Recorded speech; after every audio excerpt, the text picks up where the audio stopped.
Good morning and welcome to the third of three public hearings scheduled by the Commission on Statewide Attorney Discipline. My name is Cozier and I am the chair of the commission. I am currently senior counsel at Clear Ryan here in New York City and formerly served in the New York State Judiciary as a judge of the Family Court, a justice of the Supreme Court, and associate justice of the Appellate Division, Second Department. On behalf of Chief Judge Lippman and myself and all of the members of the commission, I want to thank each of you for taking the time this morning to come before us to share your thoughts and insights about the important issues the commission is tasked with addressing.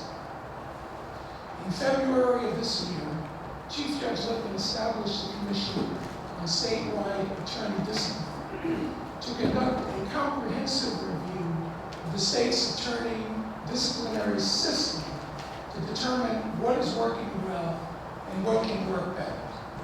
After conducting this top-to-bottom review, the Commission is charged with offering recommendations to the Chief Judge, the Court of Appeals, and the Administrative Board of the Courts about how to best enhance efficiency, effectiveness, and public confidence in New York's attorney discipline system.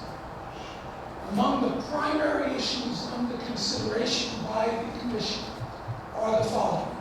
One, whether New York's departmental-based system leads to regional disparities in the implementation of attorney discipline. Two, if conversion to a statewide system is desirable. Three, the point at which disciplinary charges or findings should be publicly revealed. And four, how to achieve dispositions more quickly in an effort to provide much-needed closure to both clients and attorneys. In recent weeks, we have held hearings in Albany and Buffalo, where we elicited very insightful and helpful testimony from a wide range of stakeholders. Looking over today's witness list, I know that this morning and this afternoon will be just as productive and helpful as the prior hearings. By holding these public hearings and also accepting written testimony, we hope to hear from a diverse cross-section of interested individuals, organizations, and entities about their views on these and related issues they feel are relevant to the Commission's task.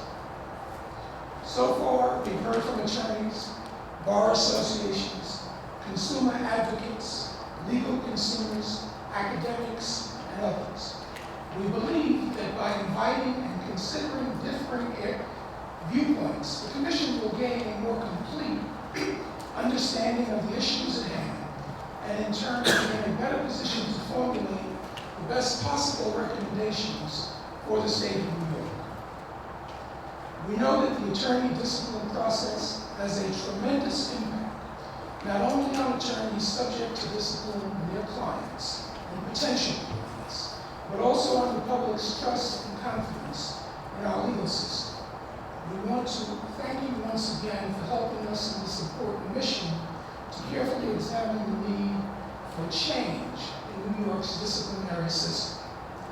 Today, we have a very full agenda, and we received more requests to testify than we could possibly entertain.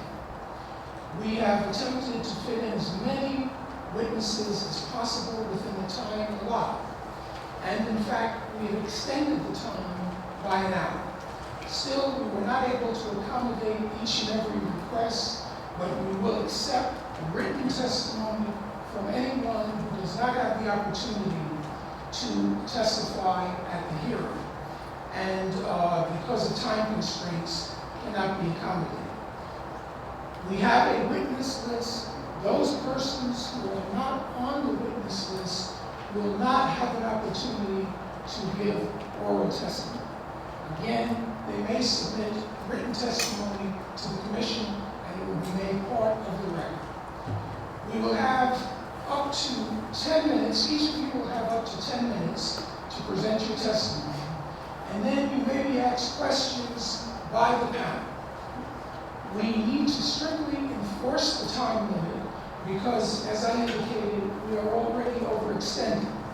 And therefore, I would ask for both your understanding and consideration and patience. If there is something you want to tell us and you run out of time, you are welcome to submit a supplemental written statement.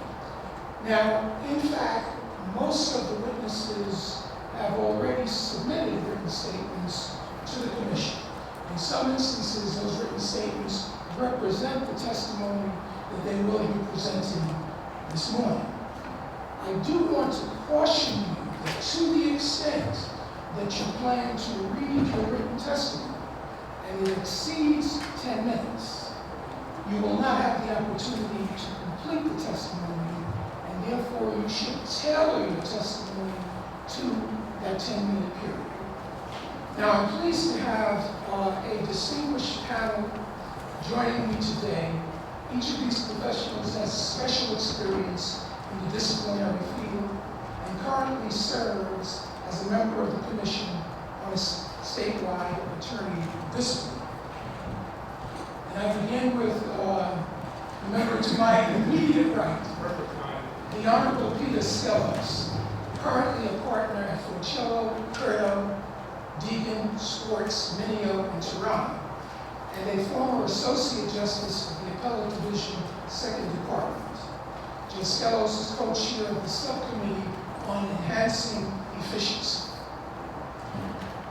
Dean Morton, to my left. Dean is the Deputy Clerk of the Appellate Division, 3rd Judicial Department. He is a member of the Subcommittee on Uniformity and Fairness. Mark Zauderer, to my immediate left, your immediate right. Partner in Fleming, Zulak, Williamson, Zauderer, LLP, and he is on the Subcommittee on Uniformity and Fairness. Robert Guido, also to my left, the Executive Director for Attorney Matters of the Appellate Division, 2nd Judicial Department. He is the co-chair of the Subcommittee on Uniformity and Fairness.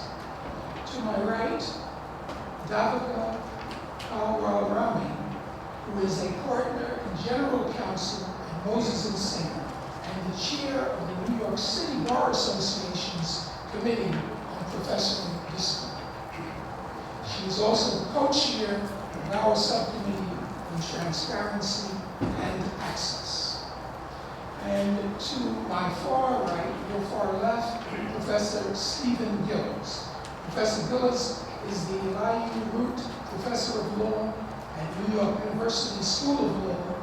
He is the co-chair of the Subcommittee on Uniformity and Access and the author of a recent and very in-depth law review article on the attorney disciplinary process in New York.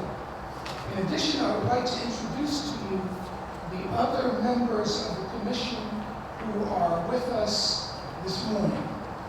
Glenn Lau-Key, table to my far left, is a partner at Key & Lau-Key and the former president of the New York State Bar Association. Sarah Jo Hamilton.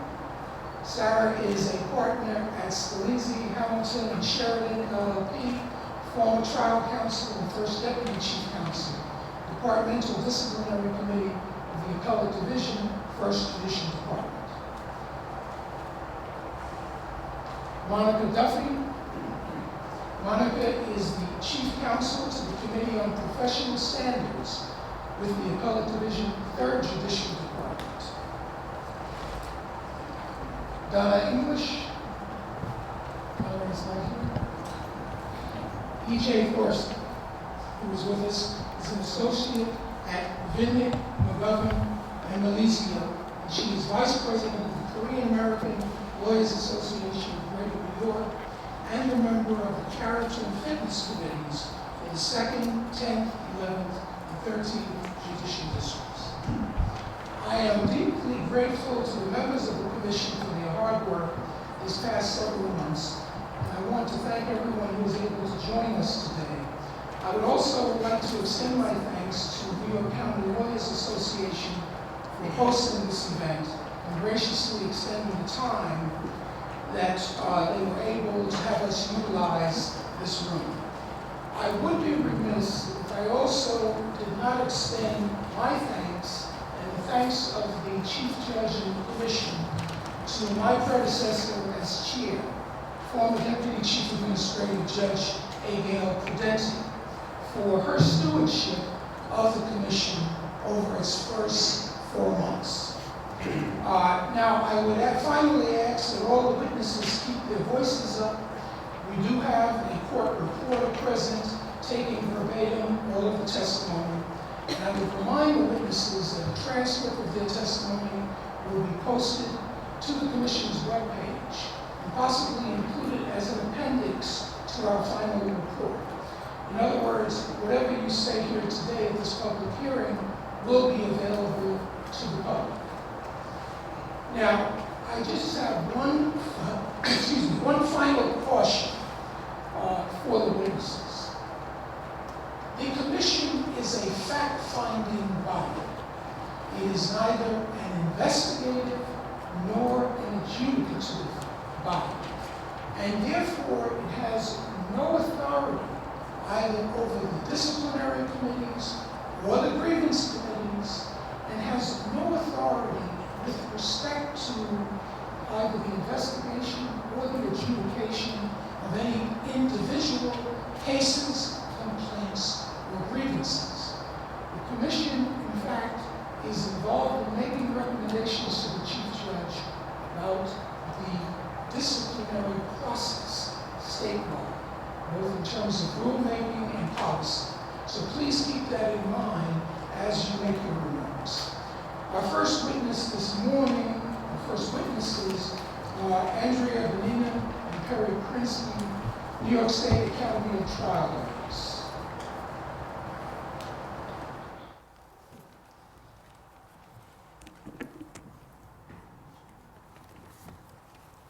Good morning. On behalf of the Academy of Trial Lawyers, I'd like to thank the Commission for giving us the opportunity to express our views on the important issue of attorney discipline in New York.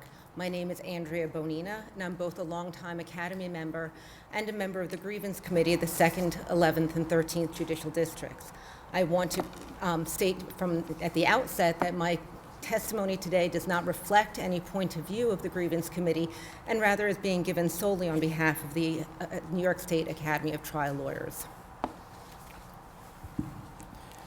Members of the committee, my name is Pery Krinsky, and I too am a longtime Academy member. My practice specifically focuses on attorney, judicial, and law school disciplinary matters, and I also serve as the chair of the Committee on Professional Discipline for the New York County Lawyers Association. But again, my comments too are limited to those with respect to the Academy. We're here for very important issues, and we understand that issues that deserve serious and thoughtful consideration. We all understand that the goal of the disciplinary process is not punishment, but rather the protection of the public. With that said, for a number of different reasons, it is the Academy's position that the issue of escrow theft by attorneys should not be the driving force behind any of the findings by this commission. The grievance and disciplinary committees throughout the state of New York receive approximately 10,000 disciplinary complaints each and every year. And yet, only a tiny fraction of those 10,000 plus disciplinary complaints relate to escrow theft. Conceitedly, the act of escrow theft is by far perhaps the most serious offense to be committed by an attorney. Lawyers themselves in this regard, though, play an important role in self-policing the profession. We understand that escrow theft, because it is perhaps the most serious, very often warrants disbarment or warrants a very serious and significant period of suspension. But again, this issue can be combated in other ways. We understand that not only are we a self-policing profession, but there are also safeguards set up in place, for example, self-reporting with respect to bounce checks. And the idea that under Part 1300, bounce check reporting rules actually create an internal audit procedure, in a sense, that again go to the issue of how escrow theft is very often determined or uncovered. While it is true at times that the Appellate Division may decide to impose prolonged periods of suspension where an attorney has stolen escrow or fiduciary funds rather than disbarring an attorney, that decision typically is the result of a well-thought-out analysis taking into account by the court issues of aggravating and mitigating factors. And indeed, disbarment still remains the default sanction in New York for escrow theft. Given this, respectfully, it makes little sense to reconstruct, or in a sense to revamp, the entire state's disciplinary system based on this one issue alone. Accordingly, the Academy respectfully submits that the matter of attorney escrow theft should not drive the findings of this committee. With regard to the claims that New York's departmental-based system leads to statewide disparities in sanctions, it is our opinion that any disparities are reflective of the fact that each case is unique and receives consideration of all mitigating and aggravating factors. The fact that two lawyers who are found to have engaged in similar attorney misconduct may, in some instances, receive a different sanction is a result, in our opinion, to be applauded, not criticized. The Academy opposes any plan that would implement mechanistic and uniformity-driven rules such as those embodied in the United States federal sentencing guidelines. These guidelines, as I'm sure everyone recalls, were so widely criticized that the United States Supreme Court struck down their mandatory nature. Like criminal cases, each attorney discipline case is separate, and sanctions should take into consideration all of the contributions an attorney has made throughout the course of their career, as well as all mitigating and aggravating factors.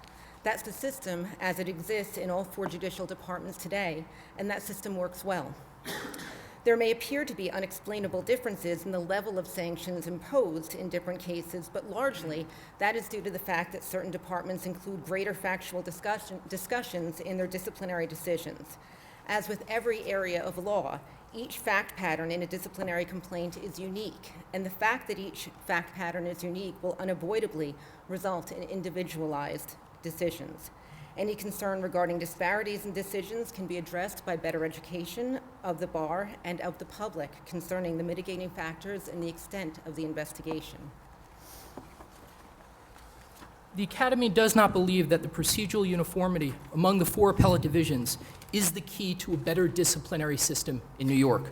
Those who argue that New York needs a better disciplinary system and that the only way to attain that better system is through uniformity have in effect sought to lump together a number of different issues into a single basket in an attempt to argue that really a better system is a one-size-fits-all disciplinary process. Many of these concerns center around issues of delay, plea bargaining, and dissatisfaction by some with respect to the private nature of the attorney disciplinary process. With regard to the issue of delay, for example, disciplinary cases do in fact take a considerable amount of time, and that's necessarily so when we consider issues and safeguards such as due process and other protections afforded not only to lawyers but also to the public.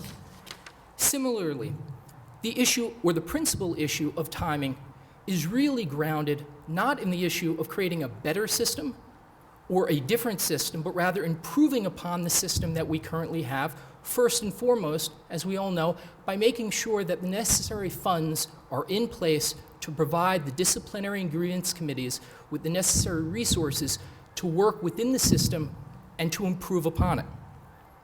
Somewhat related to this issue of delay is the claim that plea bargaining would enhance the disciplinary process. But simply engaging in plea bargaining, in a sense giving an attorney an opportunity to simply pick or choose or to identify which disposition he or she is interested in, would not negate the fact that a staff member of the disciplinary committee or the grievance committee would still nonetheless be required to fully investigate that matter regardless of any plea bargaining.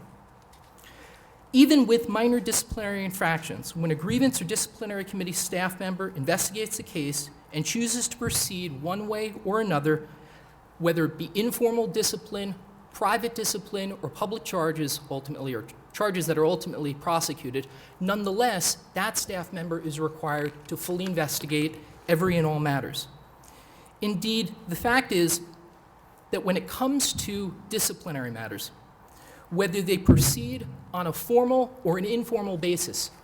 Committee members always must take into account issues of mitigating and aggravating factors, therefore leaving certain at least disciplinary cases really not the issues of liability, but rather to mitigation and aggravation, which goes to the issue of sanction and not liability. There are some that would argue that the attorney disciplinary process should be open to the public at the charging stage. The Academy is firm in its view that an attorney's name and reputation should not be damaged or ruined unless or until an appellate division has made a determination that a serious misconduct has been committed. A complaint against an attorney is which is not proven is just that. It's an unsubstantiated claim. To allow an attorney's reputation to be sullied based on an unsubstantiated claim would simply be wrong. Everyone is innocent until proven guilty. Where there's theft of client or third-party funds or other criminal conduct by an attorney, which is clearly the type of conduct that most impacts the public, law enforcement is often advised at an early point in time, and the attorney is prosecuted promptly. In those instances, it would make no difference if the disciplinary process were opened at the charging stage, because by that point, the public has become aware of the attorney's arrest. Finally, uniformity of process and standards among the 4 appellate divisions is not necessarily a worthy goal in and of itself. In New York State, there is legislative and judicial recognition that each appellate division should control the disciplinary process and the disciplinary standards within its own borders. Most disciplinary complaints do not deal with black and white issues. Most complaints deal with more subtle issues than black and white issues such as theft of client or fiduciary funds. They deal with issues such as conflict of interest, client neglect, client inattention. And the resolution of those types of disciplinary complaints is driven very much by the standard of practice of lawyers in each judicial department. There is a genuine benefit to local control of disciplinary conduct, and that can only be accomplished by a disciplinary process which considers local community standards. The Academy asks that this commission exercise its wisdom carefully and recognize that fundamentally, the New York State Attorney disciplinary system works and works well. What the disciplinary system requires most is a financial commitment to provide greater resources, both for increased staffing and for better attorney education. Excuse me, I'm going to interrupt you because your time is up, so if you could just summarize.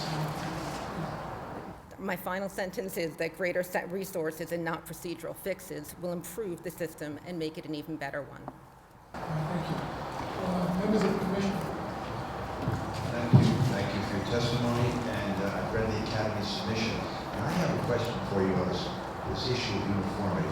We've heard from you, and suggestion has been from others as well, that the disparity in severity of punishments in different departments is, as you say, a factor of individual attention to individual cases. But it seems to me, if that were true, what we would see, for example, in one department, a range of punishments, and another department, a range of punishments, and they would look similar. But what we're seeing is a cluster, that in one department there's a cluster of severity with respect to a number of offenses, and with respect to the same offenses in another department, much less or less severe punishment. So it would seem to me that that difference cannot be accounted for by individual attention to individual cases, because that would occur in both departments. Any thought on that?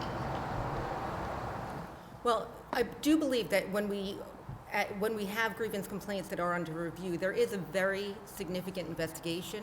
Each case is taken individually. There are always mitigating factors that are considered, and that's something that I believe is something to be applauded. I think that's something that it has a value because each case is different, and there are cases where the substance of the complaint may be the same, but one practitioner, there's evidence that they did not work with the committee, that they weren't responsive, and that may lead to a more harsh penalty, where somebody could come in with mitigating evidence, such as that they were suffering from depression or mental illness, and that could lead to a less severe penalty.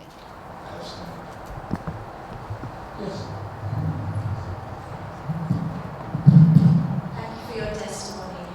One of the things you mentioned is that there are benefits to local control over the disciplinary system. Sure. I think one of the things, and going back to your question as well, and it dovetails, is, for example, when we consider, for example, that the second department accounts for approximately 20 to 25% of all attorneys in the state of New York. Yet, the second department also accounts for approximately 59% of all escrow thefts. The numbers, in a sense, don't match. And it's a prime example, really, of why there are certain problems that exist with respect to attorney conduct in certain departments or in certain geographical locations, but not in other departments or other areas. And it's for that very reason that the individualized attention, the individualized justice, in a sense, that's afforded to lawyers on a local level is necessary, because it allows discipline and grievance committees, and in turn the court, to take into account the very specific issues that exist facing lawyers within that geographic area. And this is not something that's unique to the grievance process. If you were to review values of different injuries, let's say in a personal injury case, the value of a broken leg in the Bronx would be quite different to the value of a broken leg in Erie County. There are differences based on local thoughts and local practices and local ideas that do change from department to department. Yes. Bonina, Mr. Krinsky, appreciate you taking the time to come down. On this point, on the disparity issue, and I understand the argument that what's perceived as disparity is really in the details of the mitigation of the facts.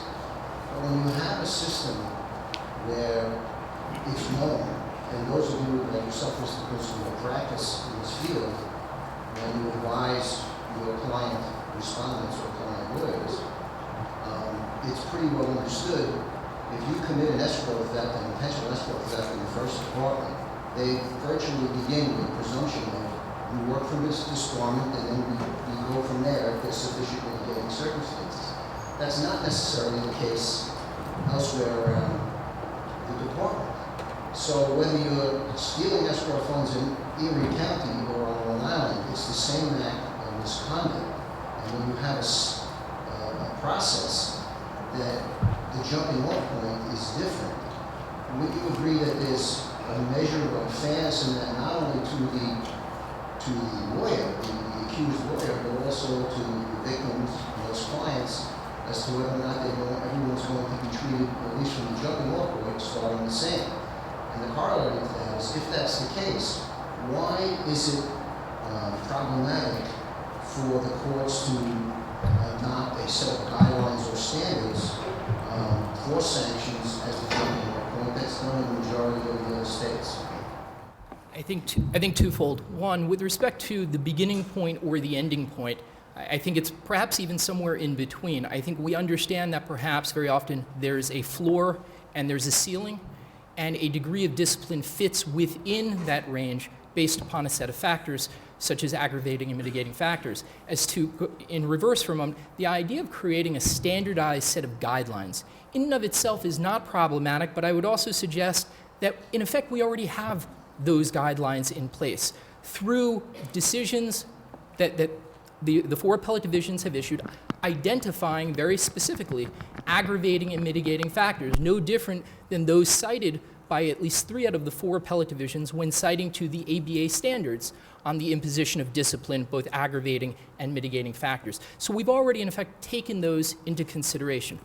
But what I think really goes to the heart of this issue is that the individualized justice, if you will, and imposition of discipline on lawyers really must be aimed at identifying what the issue is, why it came about in the first place, how we ensure it never happens again. And when we consider all of those in the context of the need for greater education for lawyers, we understand why there's perhaps disparity, because different lawyers require different degrees of sanction and education to ensure that discipline or that misconduct doesn't occur in the future. Justice Skelos. Yes, good morning. I have 2 questions. The first one I think is maybe can be dealt with in almost a yes or no answer. And so that question is, what is the Academy's position on public disclosure in the instance where there has been an interim suspension? Would you be against that, or would you be for that? It's the Academy's position that the current status of the law, Judiciary Law 90, is properly in place, which says that unless and until public discipline is imposed, the matter should not become a matter of public record, because we understand that even though an interim suspension may have been imposed, there has not yet been a full adjudication as to that lawyer's guilt or innocence. And until that happens... There's a very high standard of proof to be met for the purposes before there's going to be an interim suspension, correct? The high standard of proof, the answer is yes, but that high standard of proof is put into place specifically to, in a sense, take a lawyer and to sideline that lawyer until such time that we can make a full determination as to the full scope of what is happening, including issues of guilt or innocence. The second question relates to the question of efficiency, and as a practitioner, I'm addressing you in particular, Mr. Krinsky, and that is, where do you see the cause for delay other than in the question of funding/staffing? I think it's a combination, perhaps, of one, lawyers not being represented by counsel or not having a resource to go to better understand the disciplinary process. And I think, unfortunately, some lawyers who find themselves facing a disciplinary complaint don't understand the distinction between perhaps a disciplinary complaint and a civil complaint. The idea that it's not simply about admit, deny, but rather it's about letting the committee understand a story, telling a story, so that they understand either something was done properly here or wasn't done properly here. But I think that there's a lack of understanding in and of itself within the disciplinary process itself. So then, as all lawyers are required to attend an ethics program, you suggest that all lawyers be required to attend an ethics program that effectively goes through the process, so that no lawyer can say that he or she didn't understand the significance of the receipt of a complaint and what needed to be done. I think that that's part of it, sure, but if someone is taking that CLE at the beginning of their career, as is often the case in the beginning interview CLE programs that are offered, orientation, thank you, at the orientation programs, very often it's not until, unfortunately, or better or for worse, it's not until perhaps 10 years into your career where you're actually faced with that disciplinary complaint. And why aren't we re-educating lawyers at that point? And at the same time, why aren't we educating complainants about the proper use of the disciplinary process versus the improper use of the disciplinary process? Thank you both for your testimony. Thank you. Thank you. Our next witness is Attorney Karen Winner. Ms. Winner.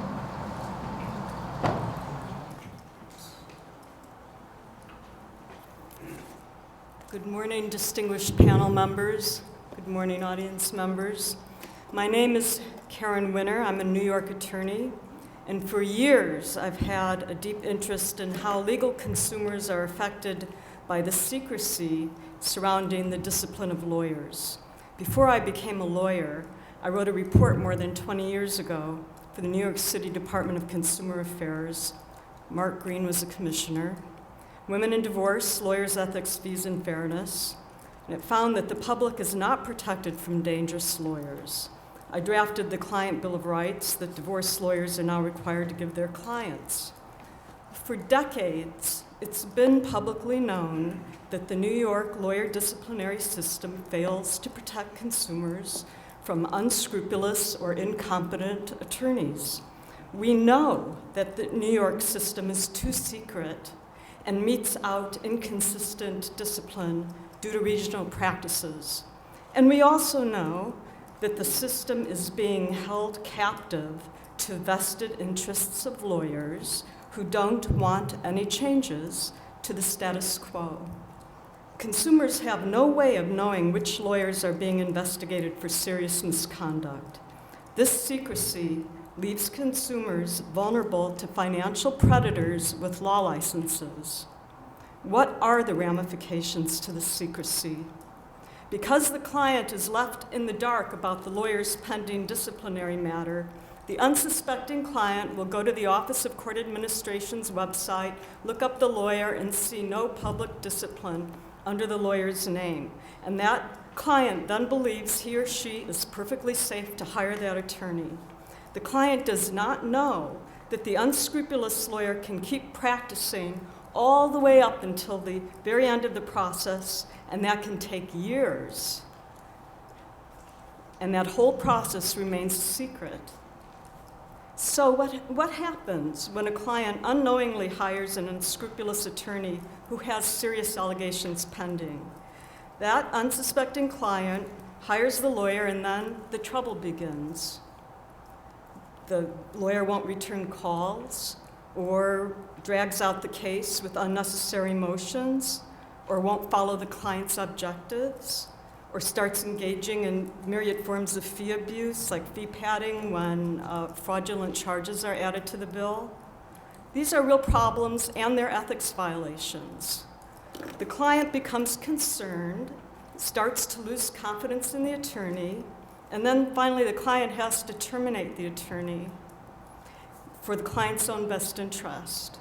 Especially in divorce proceedings, where I'm most familiar, there's another ramification. Changing attorneys carries a stigma. The opposing lawyer will invariably use it as a tactic with the judge, that the client who changes attorneys is a difficult client. The judge has no way of knowing, due to the secrecy, that the client was victimized and terminated the lawyer for his or her own self-interest. Even the judge has no way of knowing that the discharged lawyer is under investigation. Secondly, the client who has had to terminate his or her relationship with an unscrupulous lawyer has wasted the client's financial investment, and a new lawyer has to be hired, and the client has to start all over again with no recompense for the lost money. Why should lawyers have special protections when they are under investigation? Business people don't. The average citizen doesn't.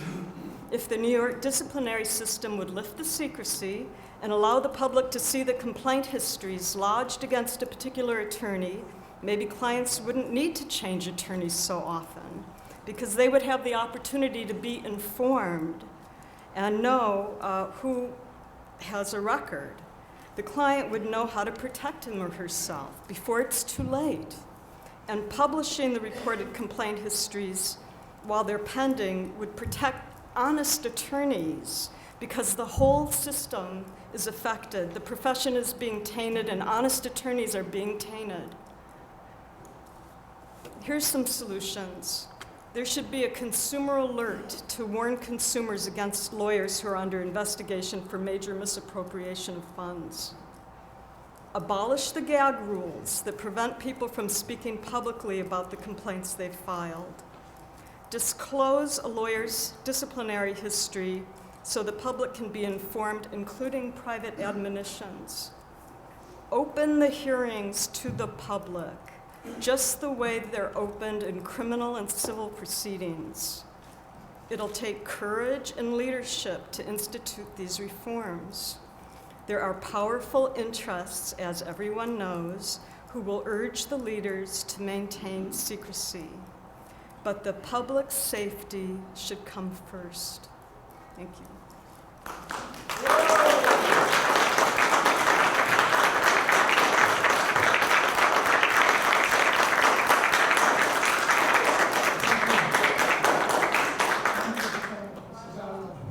Thank you for your testimony. I have two related questions on Yes. this issue of openness. First of all, you referred to criminal proceedings and the fact that they are open.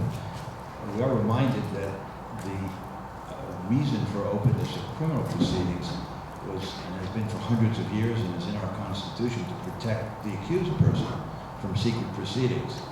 So the analogy with the professional discipline proceedings, some say, is not exactly apt. And so relatedly, I would ask you, if you are an individual practitioner doing your best to practice honorably, you're a very competent lawyer, and as often happens, you have a dispute with a client, and the client makes a complaint to the disciplinary committee and says things which, in your judgment, or they're just totally wrong or a total distortion. Is it your view that at that point the public should have access to that complaint? And would you not be concerned that the lawyer is not, and the lawyer's profession is being unfairly interfered with? I think, there are already states that do what they already have open records. I spoke to West Virginia's disciplinary personnel a few days ago, and they gave me the statistics showing the closed complaints, including meritless complaints, and all the others. And the lawyers in West Virginia aren't having any problem with it. It's the same in Florida, and it's the same in Oregon. And so I think this is I think this is a real worry of lawyers, but I think it is a real worry, but that is really kind of contemptuous of the public. You know why? Because most people who bring complaints are very serious and sincere, just like most people that bring allegations in criminal court. And to separate those people and say, oh yeah, they're just trying to retaliate because they don't like how it happened, they don't like how the case turned out, is really not doing justice to the American people. They deserve, more, better thinking about them.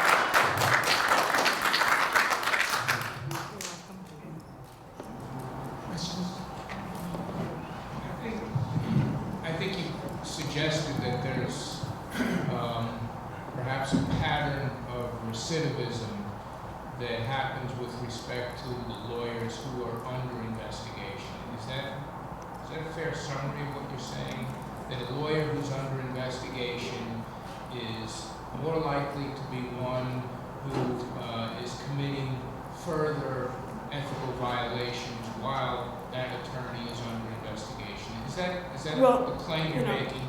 Yes, anecdotally, I've been receiving. So my question Yes, becomes, okay, with the number of complaints that we have in this state, is there any empirical evidence to support the fact that once an attorney has a complaint filed against him or her, that during the course of that investigation, that attorney is then committing further ethical violations, jeopardizing other litigants?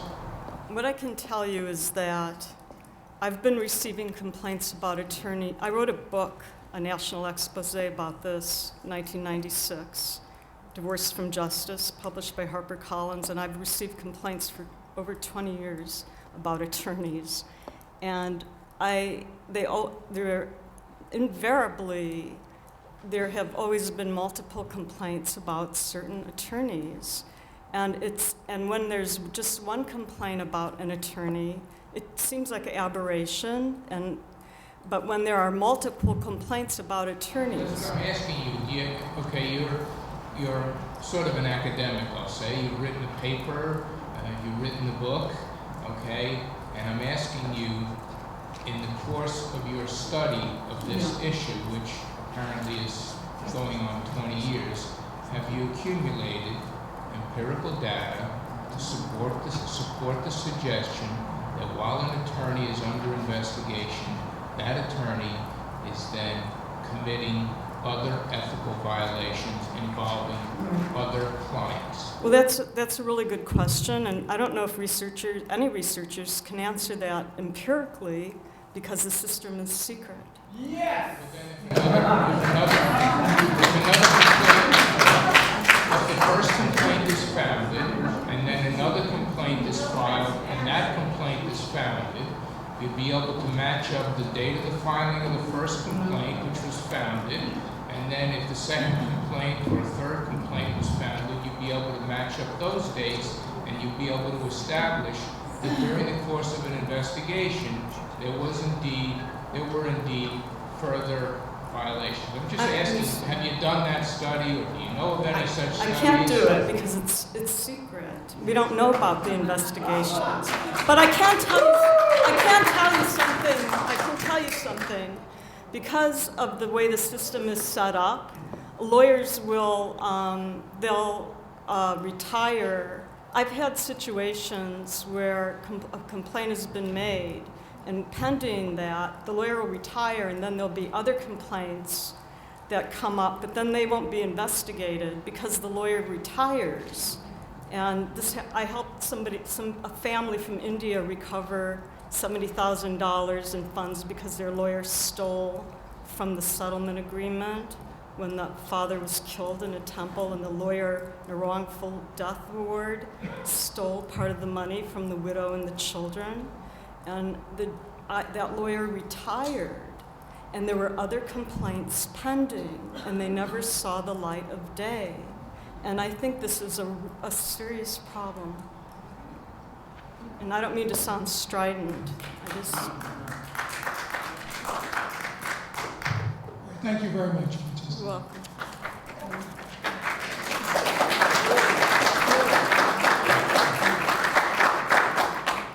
Now, I want to ask all of the participants today to try and maintain some control. We have many witnesses to hear from. This is a fact-gathering session, so we cannot really have outbursts from people who are not testifying. We have to have a record here, so I'm going to ask for your cooperation. The next witness is Deborah Skelos from Skelos, Hamilton, and Sheridan in Scarsdale.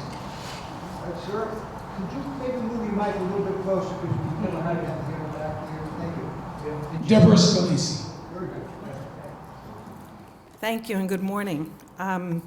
My comments are limited to a very specific area.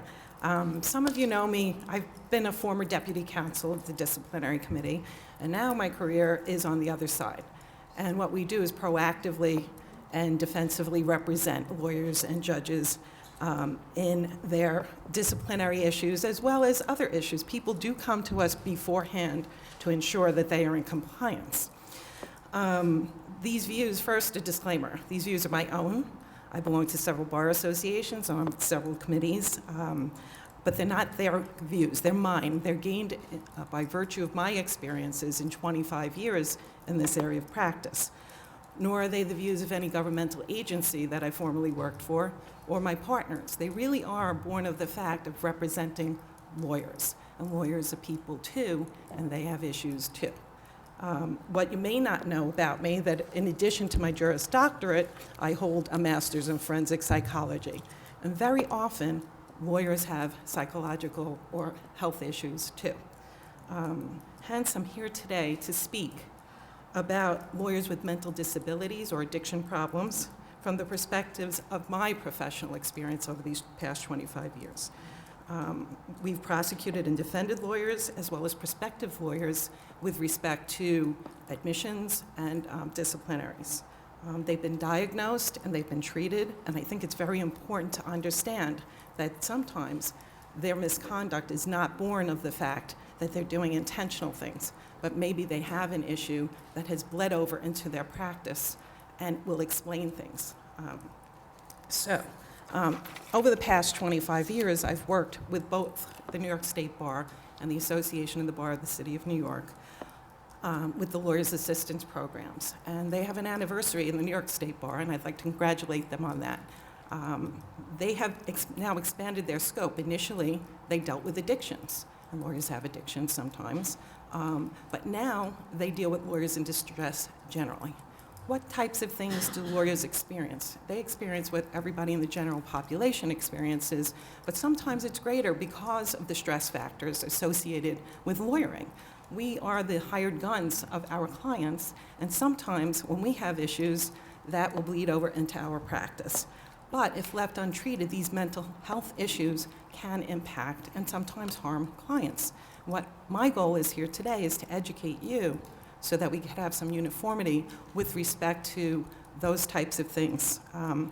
If these mental health issues and sometimes physical issues, like a stroke, are left untreated and are masked, they can have professional and personal consequences that can be devastating. So Due to my interest in this area, I often teach continuing legal education, and I did an informal survey, and it's part of the materials I gave you. Looking at the rules in each department, as well as the outcomes, there's a great disparity in what happens. For instance, the process has disparity as well as the rules. The facts and the reported decisions, you can see that there's a difference between upstate and downstate with respect to how lawyers with mental health issues are treated. And I gave you an outline with respect to that. Quite simply, it's not just the rules that need and procedures that need reform and uniformity, but sometimes it's the reaction to and policies implemented when dealing with impaired lawyers. My informal survey demonstrates that in a majority of the decisions, the downstate courts will give you chapter and verse about a lawyer's mental health issues or physical health issues, and they feel it necessary to give a detailed recitation of the information provided by lawyers charged with misconduct who attempt to defend against or mitigate the charges by offering psychological or medical evidence.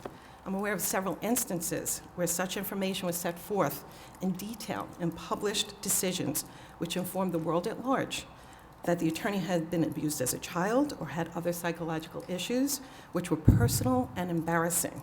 Needless to say, while such details should be reviewed by the fact finders and the court, I believe it's unnecessary to report every detail in the opinions because it appears that the lawyer is being punished rather for having and seeking treatment for such issues. I hope this testimony is received in the spirit that it's intended, not to criticize, but rather to further assist in educating you and the public with the hope that you could have a complete picture of how a lawyer with mental health issue is treated. The procedures set forth in the court rules need uniformity in 3 respects: incapacity, medical and psychological evidence, and diversion. Take incapacity, for instance. In the first and second department, the rule is pretty uniform, and I set it forth for you. But even in this context, there are some variations and inconsistency. Harmonizing these rules would provide a clearer policy and guidance with respect to incapacitated lawyers. In the third department, there's a 2-part rule. And in the fourth department, there are 2 separate rules. The characterizations are different, though.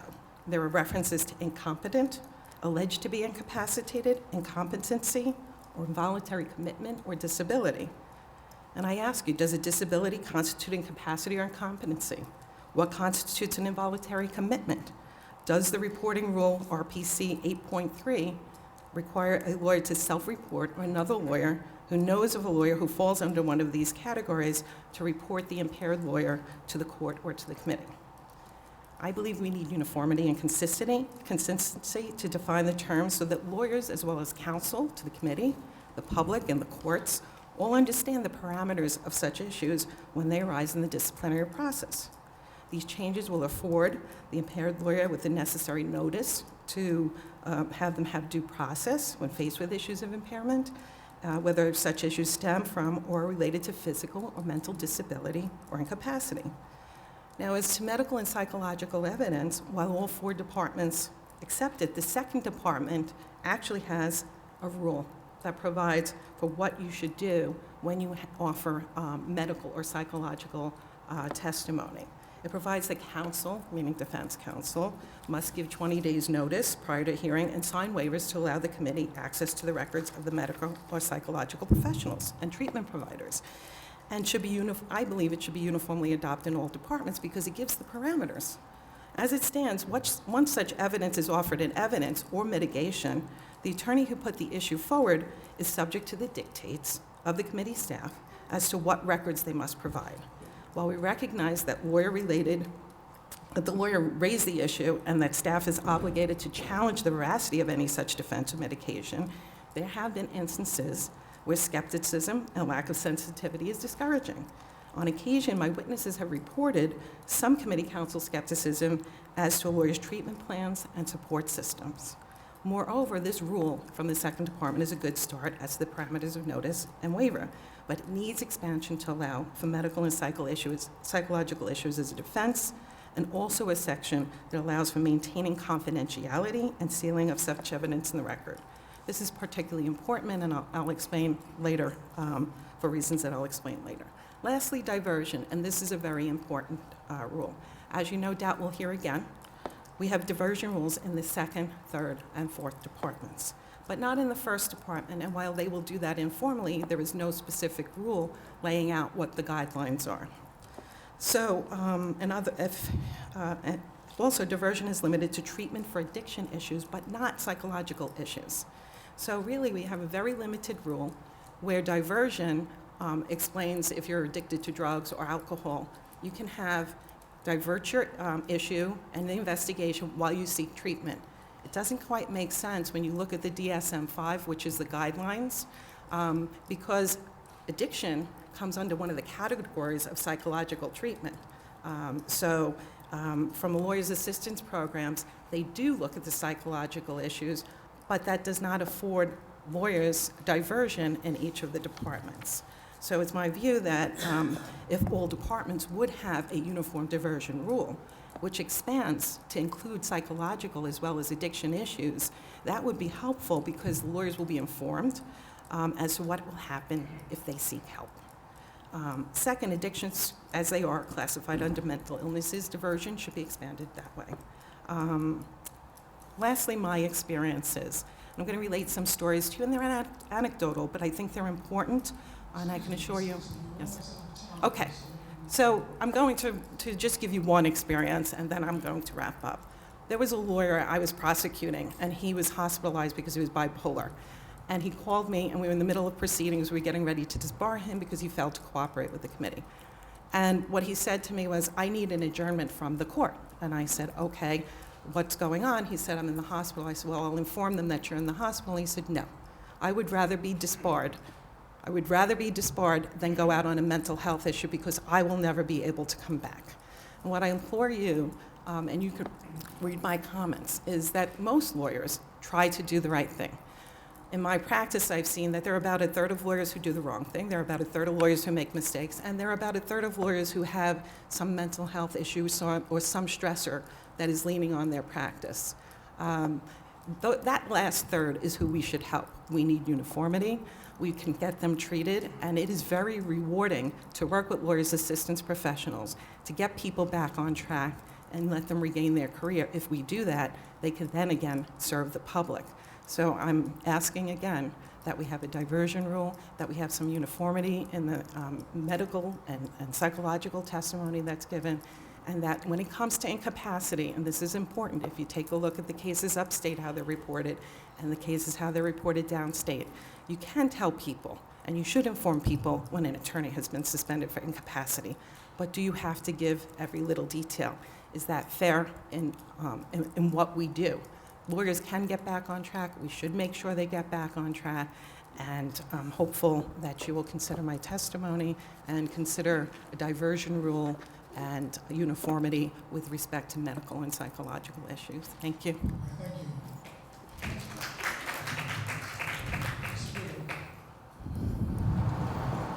Thank you very much, Ms. Elise, for appearing this morning. I'm also personally grateful to hear you address this subject, which has not had widespread discussion in the hearings, because I think it's a very important component to consider in terms of us reforming the process. And also, based on my own experience, we share high regard for those individuals that serve in the Lawyers Assistance Program to address these problems. But I want to ask you two specific questions with respect to diversion. And I have some interest in that because I served on the commission run by Judge Cozier that enacted that proposed rule which was adopted in some departments. But one of the main reasons driving that rule was it was intended, or it was designed to have early intervention with lawyers who had not crossed the line yet into serious misconduct as a result of their addiction or other problems. As time has gone on, and my friends and lawyer assistants agree, the rule has not served that purpose. We have seen relatively very few cases of lawyers proceeding with requests for diversion. I'm interested to know from your view, based on all your experience, why you think that is. Is there a problem in the rule itself? And if the rule is not working for that intended purpose, why would we expand that rule, and why would the courts consider expanding the rule to include the mental health portion of it if it's not accomplishing what it's set out to do? Diversion was, and actually it came out of this Bar Association, I believe, and some other reports. Diversion really was thought about for people who were making minor mistakes, and maybe there was something else going on. In our practice area, we usually see it because maybe there was a DWI arrest, which has nothing to do with the lawyer's practice. But of course, they're lawyers and they're sworn to uphold the law, and if they're arrested, they can be prosecuted. So having said that, diversion really is for getting people back on track, okay? And whether it's psychological, and there are psychological issues that people have. For instance, the person who I had prosecuted who was bipolar, he stopped taking his medication. So they have to actually participate fully, the lawyers, in order to get the diversion. And it is vetted by both the disciplinary committees, the grievance committees, as well as the court. So there's a whole process that's involved in that, and that means that the lawyers have to do the work. When it comes to lawyers' assistants, they don't just say, this is my defense, take it or leave it. They are monitored. They must sign a contract. They have a lawyer who monitors them regularly. They usually have psychological treatment. If it is an addiction, they generally go through an addiction dry-out program, and then they will probably participate in either Narcotics Anonymous or Alcoholics Anonymous. It is a great deal of work, but what I will tell you is I was skeptical too. When I was a young prosecutor, I'll call myself a brat, because I thought, how could someone who is so smart do something so stupid? But when someone has a psychological or an addiction issue, they're not themselves. It is something that is a pull that they don't see and they can't self-diagnose. If they are now confronted by the system and there is a tool to help them, sometimes it helps us too as defense counsel, because we get someone back on track. They don't see that they have an issue. They don't see that there's a problem, but we recognize it from years of experience so that we can get them the help. And by getting them the help, they then will do the right job for their clients. There are certain people that are never going to get the help. We understand that. But if they're willing to work, I did have a successful case where our client did do the work for 2 years after a DWI, and now, we're dealing with the diversion, and we got a dismissal. That was important to her because she had a long history, and she was glad for me to relate that to you in my testimony. So what I'm saying to you is, sometimes lawyers can get back on track, and we need those guidelines and parameters so that we can help them, because most lawyers, I believe, are honorable if you look at the statistics. Yes, this is a disciplinary process. Yes, I've been part of both sides, but there are some people whose mistakes can be corrected if we can use lawyers' assistance and diversion to help them.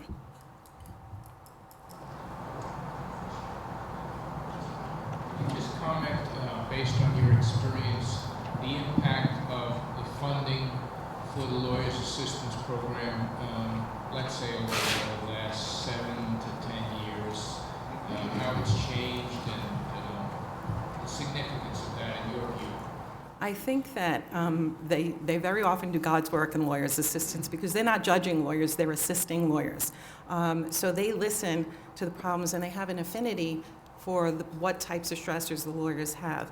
I know that this past year, OCA saw fit to give additional funding to lawyers' assistants, and it's much needed. They never say no to people. Pat Spataro and Eileen Travis and their team of people, as well as volunteers through the bar associations, can be reached day and night. They will call people back. If someone is in a crisis, they will help them. And I think that's really important to understand. We are a helping profession. I would ask any lawyer in this room, why did you go to law school and why did you become a lawyer? To help people. And that is what Lawyers Assistance does, and we work with them regularly, and they help people regain their lives and their careers. And I think that's something that is very important and should be well funded. There was a time when it was defunded, correct? It was defunded. There was a lawyer's assistance trust, and because the courts were so lacking in funds, they had to do away with it. I'd be hopeful to see that come back because they were at one point offering grants to different bar associations.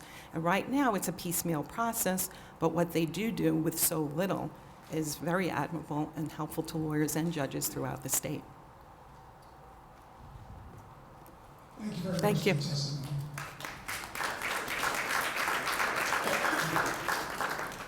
The next witness is Bennett Gershman, a professor of law at Pace Law School. Mr. Gershman? Mr. Gershman, are you there?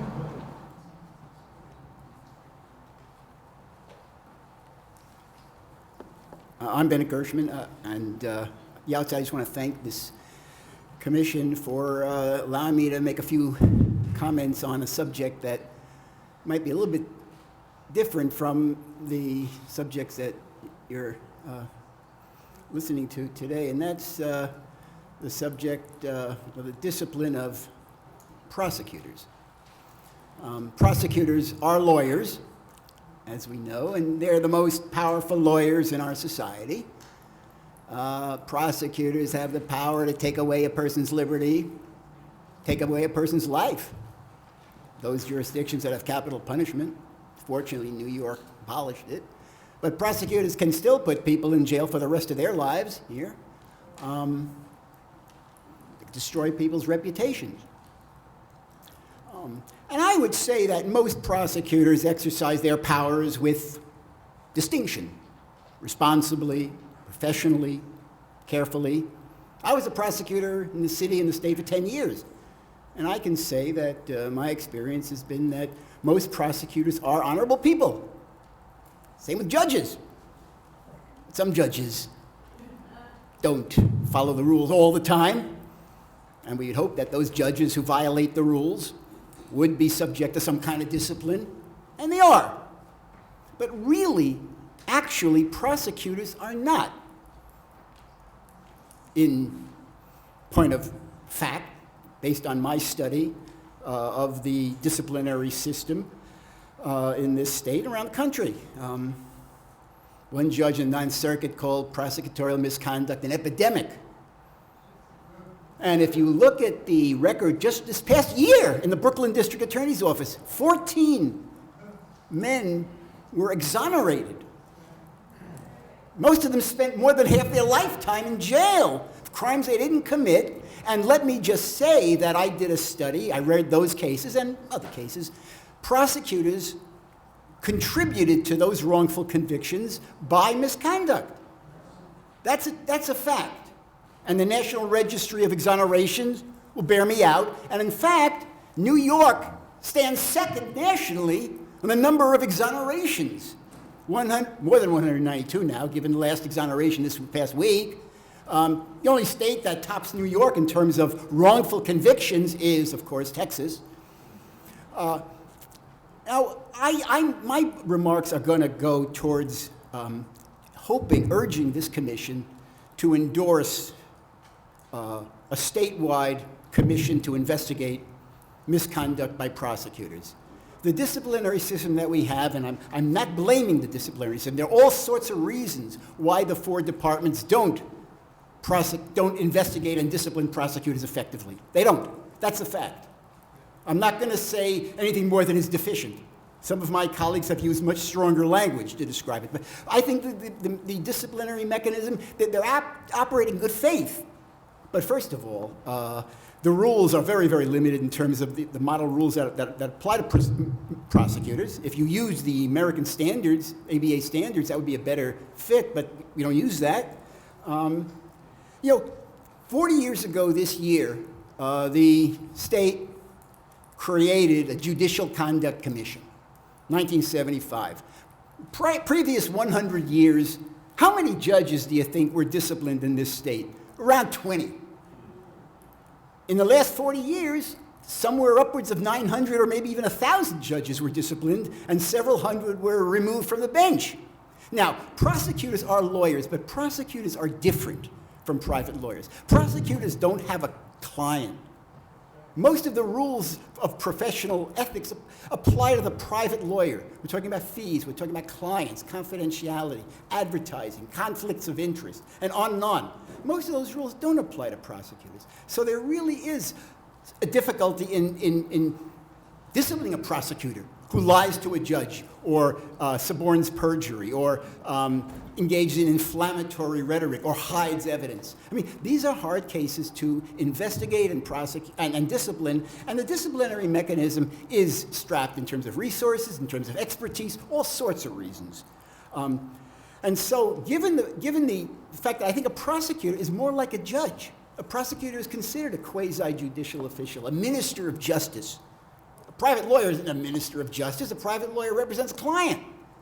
And since a prosecutor, I think, is more like a judge, why not have a statewide commission to investigate and discipline misconduct by prosecutors and at least weed out those prosecutors who do abuse their function. And there are some that do. They do it egregiously. Really, I can tell you from many cases that I've studied, none of the cases in Brooklyn involving the 14 exoneration, none of those prosecutors were ever disciplined. There's a prosecutor in upstate New York engaged in 6 trials, harshly rebuked by federal and state judges, never disciplined. On and on and on. And so a uniform system to review claims of misconduct by prosecutors, I think is a good thing. I think it will help prosecutors, because I think prosecutors want to know that they have a clean house and they're not being sullied and their reputation is not being tainted by the bad prosecutors. So right now there's legislation for a prosecutor kind of commission. Both houses have reviewed it. It's gone out of committee. I would just like to see this commission endorse the concept of a prosecutor misconduct commission in the same as we've used the judicial conduct commission. I think it's a good thing. I think its time has come, and that's it. That's all I have to say. All right, thank you, Professor.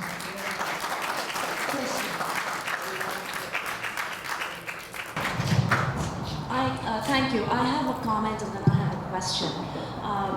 And the comment is that the New York rules provide, the New York rules of professional conduct have specific rules regarding government lawyers, which also includes conduct of prosecutors. I think that's Rule 2.8.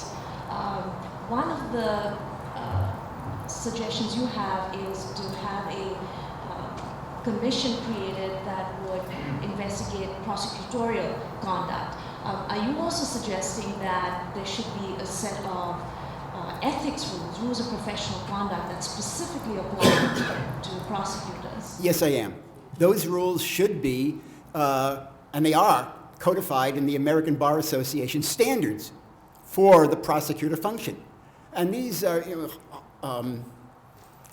hundreds of different subsections of standards dealing with prosecutor ethics. I would ask that this commission adopt the ABA standards for the prosecutor function as its template in doing its investigation and discipline, yes. The ABA standards, yes.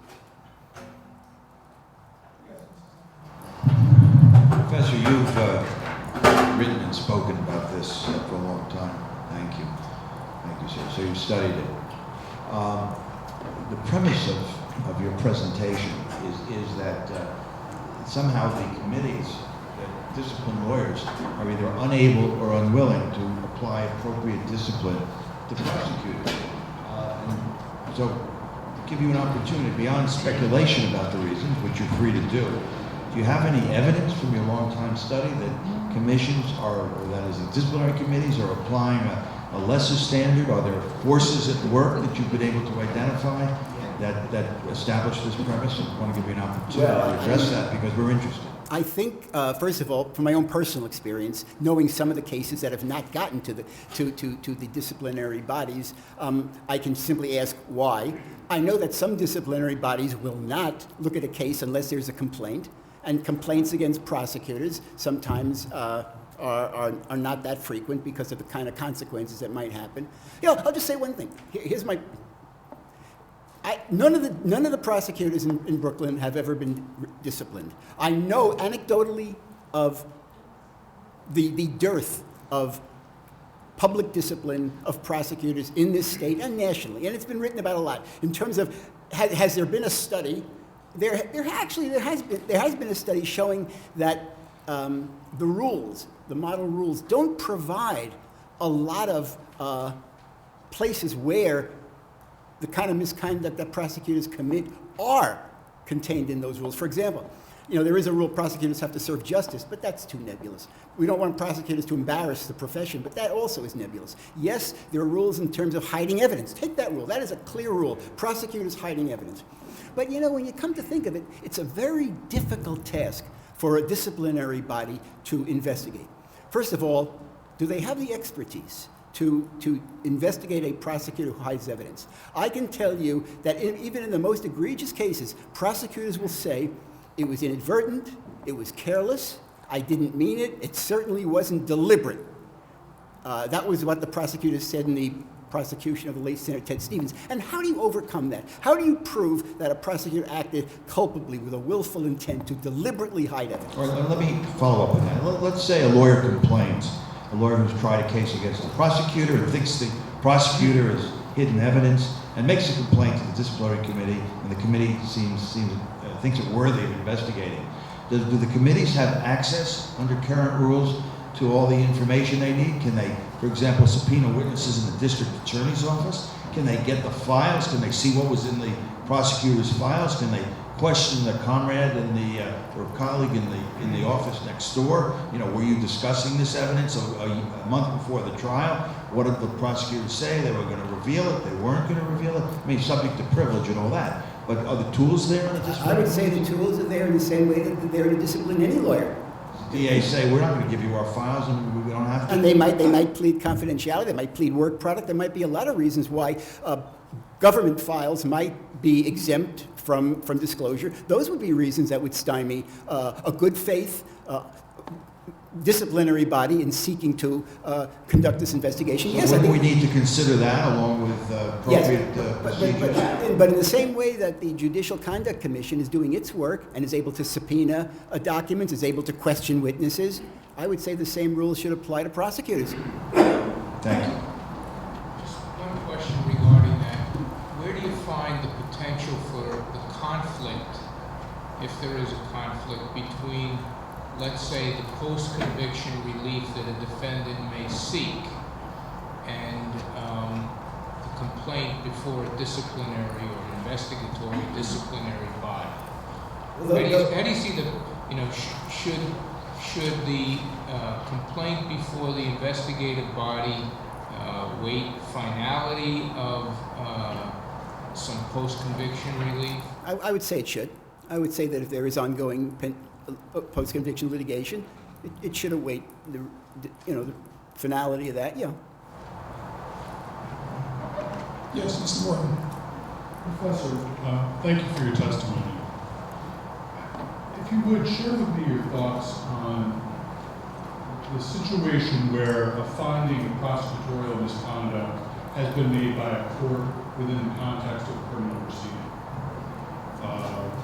The Appellate Division on appeal finds prosecutorial misconduct or on a 440 motion before trial court. Would such a finding be entitled to some sort of collateral estoppel effect before a disciplinary body? No, it would not.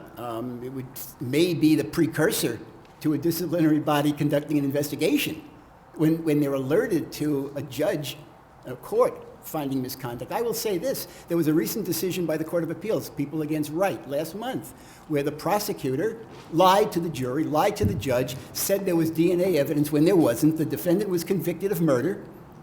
The Court of Appeals reversed the conviction, and the prosecutor was found to have engaged in egregious misconduct. I mean, saying that there's DNA evidence when there isn't. How do you get around that one? I will bet anybody in this room that this prosecutor is never disciplined. Even though the Court of Appeals and the Appellate Division said that the prosecutor committed misconduct. So, I mean, to me, that would alert a disciplinary body to conduct an investigation, however limited that investigation might be. And I know that there are private censures of prosecutors. I've seen that. I've talked to some disciplinary people over the years. And the private censure, we don't know about it, but it's there for some prosecutors. They do that. I mean, I would hope that prosecutors' offices take the responsibility themselves of disciplining their own errant prosecutors. But sadly, they don't. They don't, and that's why there needs to be a disciplinary mechanism to do what the prosecutors themselves aren't doing. Thank you, Professor.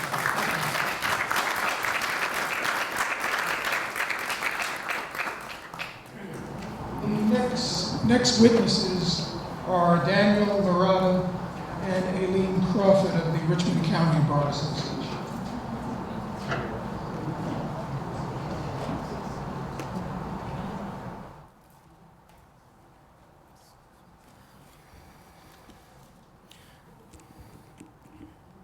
Good afternoon to the commission and judges and lawyers and members of the public that are here on this important issue. My name is Daniel Murata, and I'm president of the Richmond County Bar Association, association of over 500 attorneys. With me here today is our vice president, Alan Crawford. Good afternoon. I've been an attorney for over 20 years, and for 20 years I've been reading and researching cases, real estate, commercial litigation, estate litigation, and areas that I practice. And it's a tough job to be an attorney, especially an honest attorney. I volunteer my time for pro bono efforts whenever I see a cause that's worthy, and I do it regularly. Strict enforcement of the disciplinary rules and prosecution of disciplinary charges are in the best interest of honest lawyers and protect the public. And this is true. The integrity of the profession is at stake, and I can't compete with lawyers who treat escrow accounts like their own personal piggy banks. This escrow problem we've heard over and over again today obviously must be addressed by this commission. And I do want to say, however, that we need to make sure that we have a system that's fair and balanced to everyone involved. And to increase the efficiency of this system and achieve dispositions more quickly, any complaints that are false or unfounded on their face must be weeded out and discouraged from clogging the system. There are many complaints that come in. In fact, a great majority of them that are simply unfounded.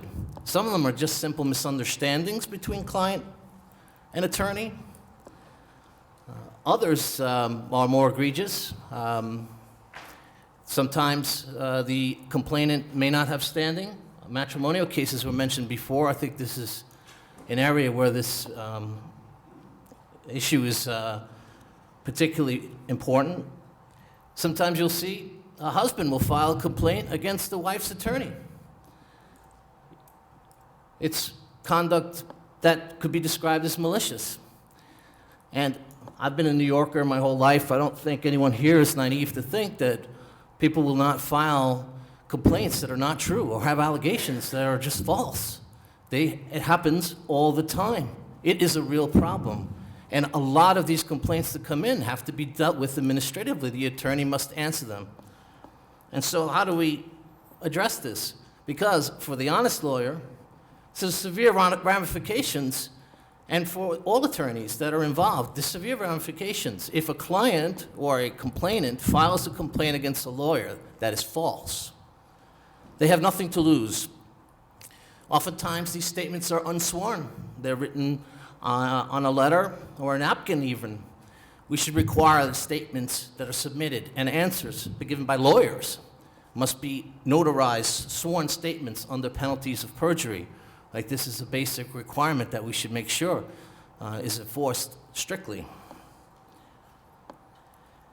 We should also, in an effort to try to weed out some of these unfounded complaints, have a minimum filing fee, maybe $100, something that would be an exception only where the client met financial eligibility requirements, in which case there would be no fee or it would be waived, or in cases involving theft of escrow funds, in which case there would be no fee. by imposing some fee, I think that a great deal of these complaints that seem to have no real basis would be weeded out, and you would see a huge decrease in them automatically. Also, sometimes, as we have heard over and over again from our members, that the complaints are often, in fact, used as a bargaining strategy. Legal fees are outstanding, they haven't been paid, and suddenly, instead of a phone call, you get a disciplinary complaint. And the appellate divisions and the departments know and sometimes recognize that the complaint, although it's labeled as a grievance, is really a fee dispute, and we'll refer it to our fee arbitration panel. But there is no way of telling when it first is filed. Now, for the attorney, the ramification is that your reputation is at stake, and your malpractice insurance premium is going to increase whether this complaint ever results in disciplinary charges or not, whether this complaint was false, or whether it was totally unfounded or filed by for some malicious purpose. Your malpractice insurance premiums will increase. I don't see how we could publish this type of defamatory comments or defamatory charges against an attorney where there's been no discipline or finding of misconduct. The medical profession does the same thing. These complaints and these proceedings are not made public. The information is not published and republished until there's a finding of wrongdoing. This, again, protects the honest attorney who's been the subject of an unscrupulous complaint. With respect to regional disparities that the Commission is also looking at, and we heard a speaker earlier this morning say that we have a judicial system of resolving complaints among citizens, and we have a system for attorney discipline. Our judicial system is based on the fact that there are different departments, and local litigants are entitled to have local judges hear their complaints in a county in which they reside. This is our system. It's not to say that it's a disparity is a misnomer. Each locality will have a different set of concerns, a different set of issues that those persons in that locality know how to deal with.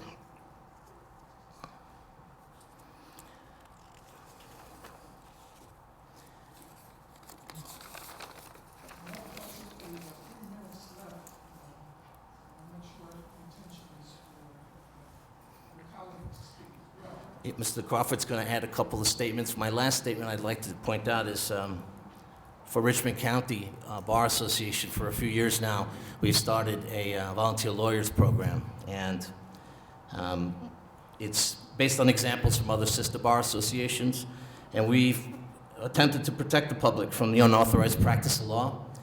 We've provided competent legal services for families who can't afford them, and I feel that these efforts sometimes are stymied when we're here to discuss issues that might be perceived as an attack on lawyers. While I understand that there are serious and egregious cases, we can't let examples of bad apples be the catalyst to restructure our entire framework that has worked for some time and undoubtedly could use improvement.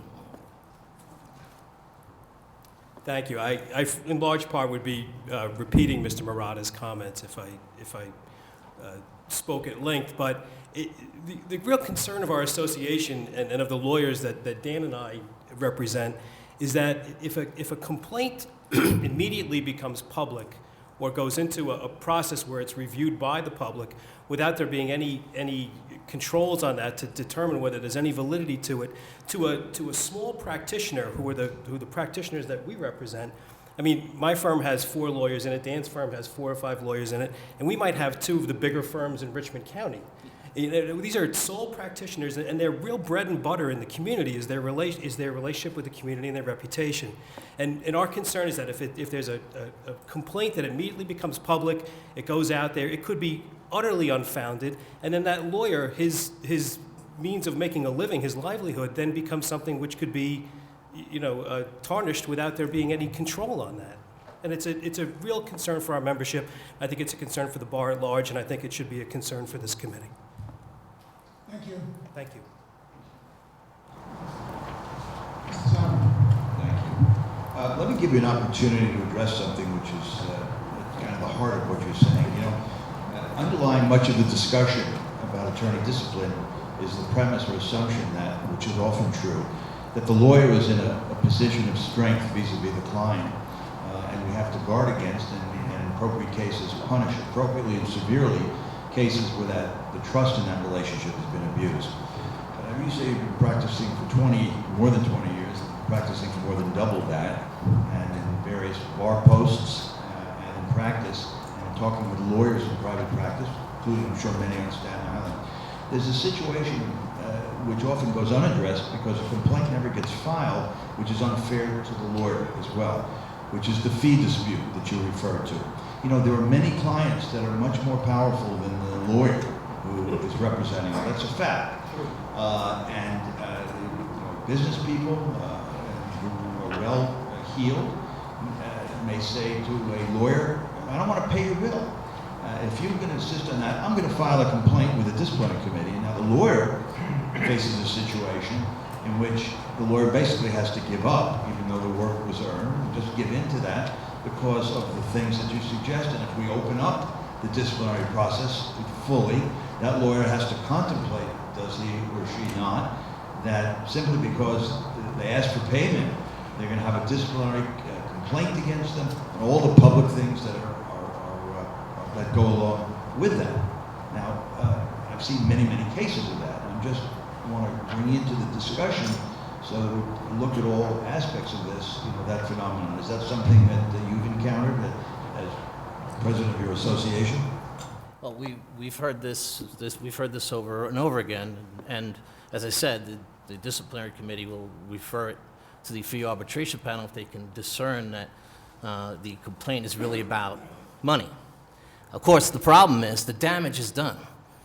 In terms of, when you renew your malpractice insurance policy, when you come to that question, has there ever been a complaint filed against you? Do you have any reason a complaint would ever be filed against you or any member of your firm or any member of any prior firm you've ever been involved with? These questions become more and more broad. You have to check yes. Now you have to attach an explanation page, and of course it's simply a cost that comes to the attorney. And for the attorney who prides himself or herself on their reputation, it's devastating. It's just devastating, especially in a community like Staten Island, where 500 attorneys, it's not that many. Does the mechanism of the fee dispute resolution preclude the complainant from making a complaint that's of record in the disciplinary committee? No, I don't believe it does, but it provides the client with a venue in which they can arbitrate or try to facilitate a resolution of that claim. I think that's something that, in my understanding, is a lot of times if a complaint comes into the appellate division on an attorney and it's reviewed by appellate division staff, they'll, rather than publish it as we think we might do, send it out to our local bar grievance committee, and then that grievance committee will then attempt to resolve the issue between the litigant and the lawyer, and they're successful, whether through fee arbitration or through something else. So I think that's incredibly helpful to the bar and to the people we serve, and it avoids what we're looking to avoid.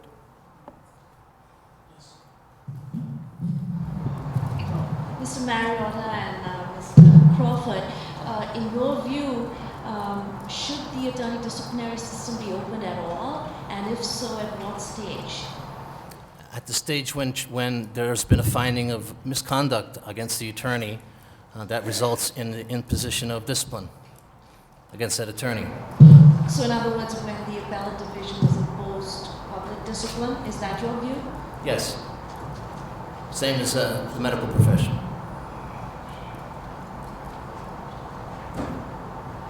Yes.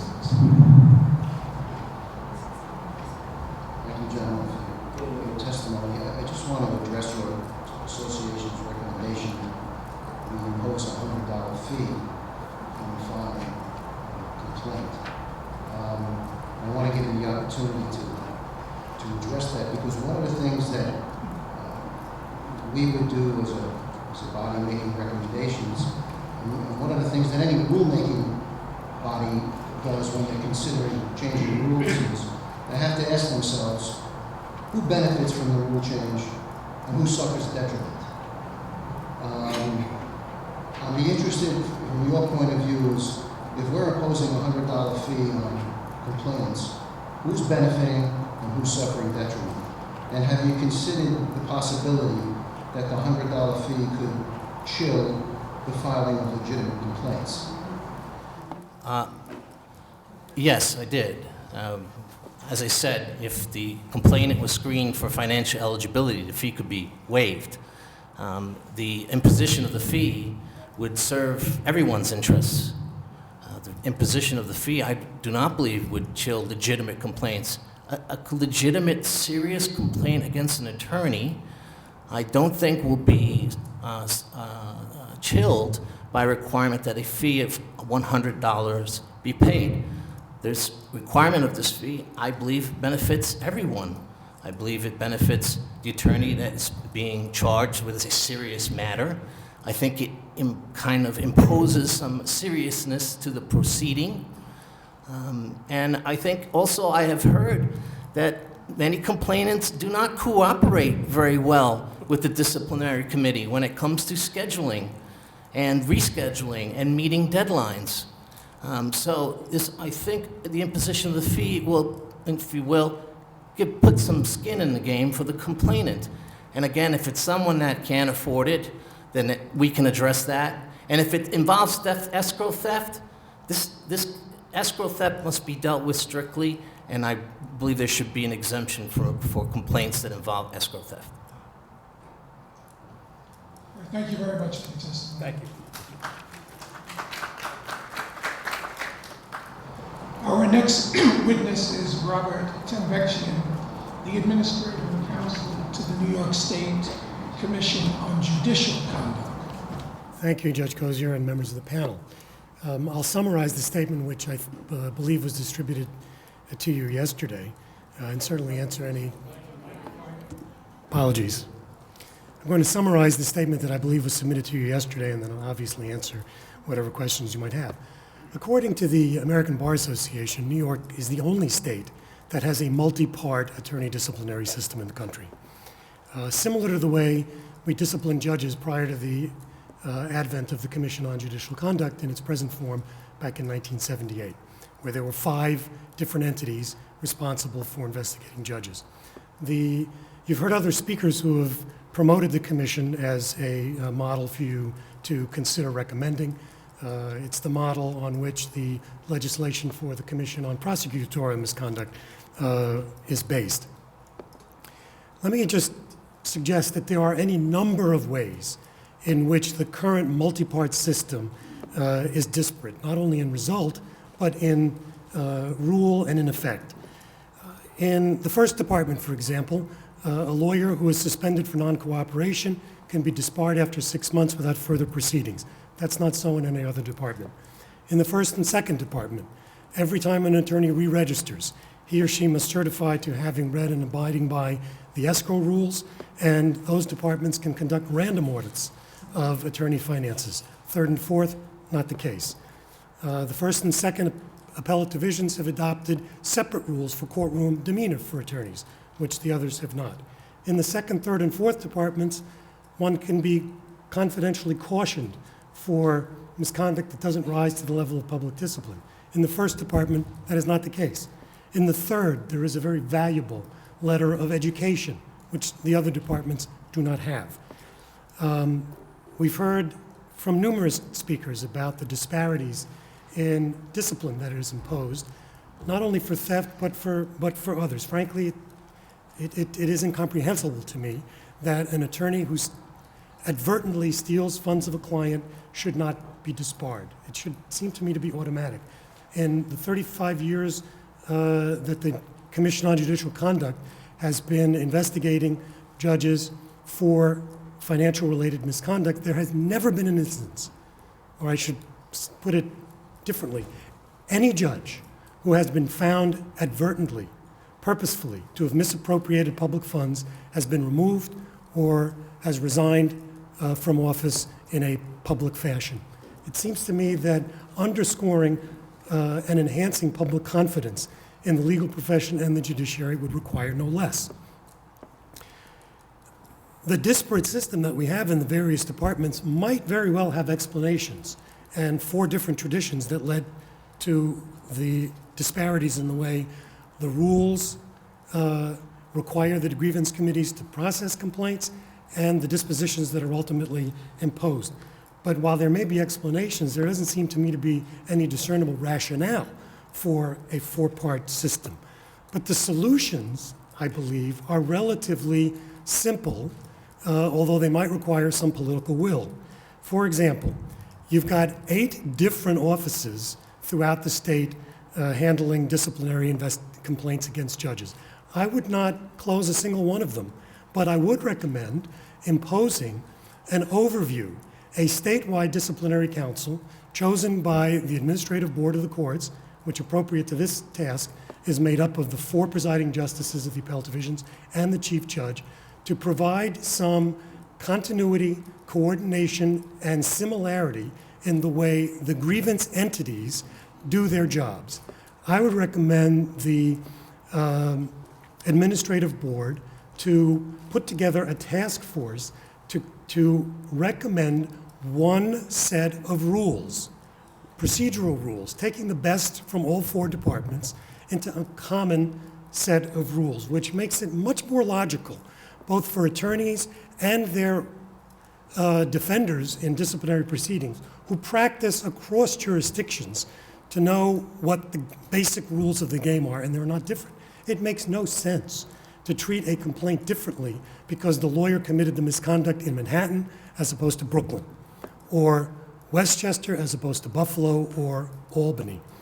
I would ask this task force to essentially start from scratch, write the best set of rules, substantively and procedurally as you may, taking the best of what there is, and to ensure a mechanism consistent with our administration of justice for there to be uniformity in result. I would propose that the Court of Appeals be given discretionary authority to review the discipline imposed or foregone by any of the appellate divisions. In the same way that the Court of Appeals will resolve different ways on substantive law and procedural law among the 4 departments where there might be disputes, it seems to me that the best way to say, for example, that any lawyer who stole money should be disbarred is for the state's highest court to say, that's what we would do and that is the standard, and to give them the discretion to take a suspension or a censure from the 1st or the 2nd or the 3rd department or the 4th department and say, we would do it differently, I think is a way of, under the due process of law, imposing some uniformity from where it ought to come, which is the state's highest court. I also believe that there is a lot that the current disciplinary structure can do presently to make its procedures and process more understandable and available to the public. If you look on the websites of the 4 departments, disciplinary committees, you will see a wide range and not an especially detailed, informative explanation, description, or history of what they do. Every single disciplinary complaint from whatever department should be on the website of that department. And there ought to be an index, as we have on the Judicial Conduct website, of substantive explanation or description of the kind of misconduct and a breakdown of the judge, the court, and the county so that it's relatively easy for us to determine, as I think Mr. Zauderer appropriately pointed out, the various clusters of behavior that is treated differently among the departments in a way that would make sense and inform the public. One reason why we can't answer the question about whether there is or isn't discipline of prosecutors is because even if there is, it's hard to find it. You have to search for keywords through Lexis or Nexus, and maybe you'll get lucky and hit a few.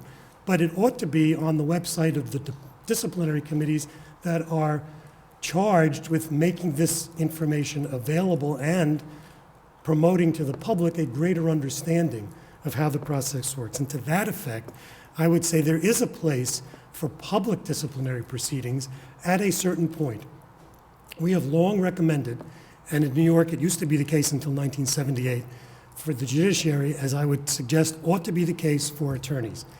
At the point that a duly constituted body, and that would be a grievance committee, has found probable cause that misconduct may have occurred and formal charges are preferred against the attorney, that's the point at which the proceedings ought to be made public. Not at the point of inception, not during investigation. I don't think we ought to be inhibiting people from making complaints.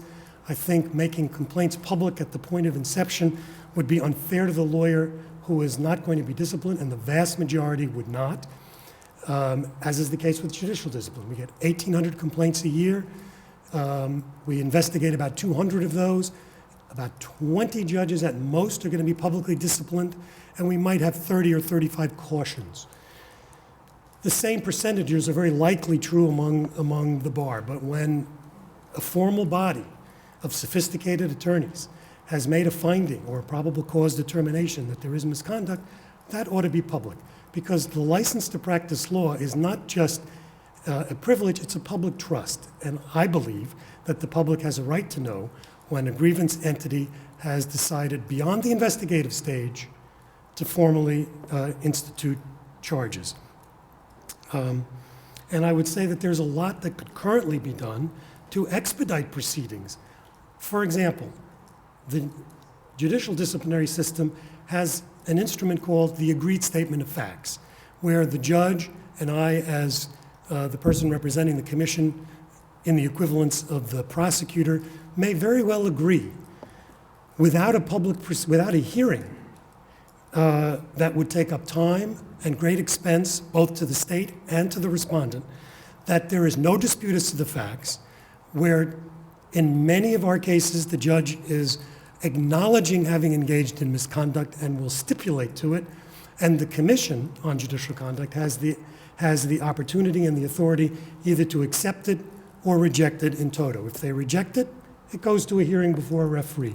If they accept it, we have saved 9 to 12 months of time and expense, and the public is informed at a much earlier stage as to what the appropriate discipline is, because by delaying the proceedings and without properly and adequately funding the disciplinary process, and I think that is also an issue that you've got to look at, because over the last 10 years, the overall funding has declined in terms of staff presently doing the job of disciplining lawyers.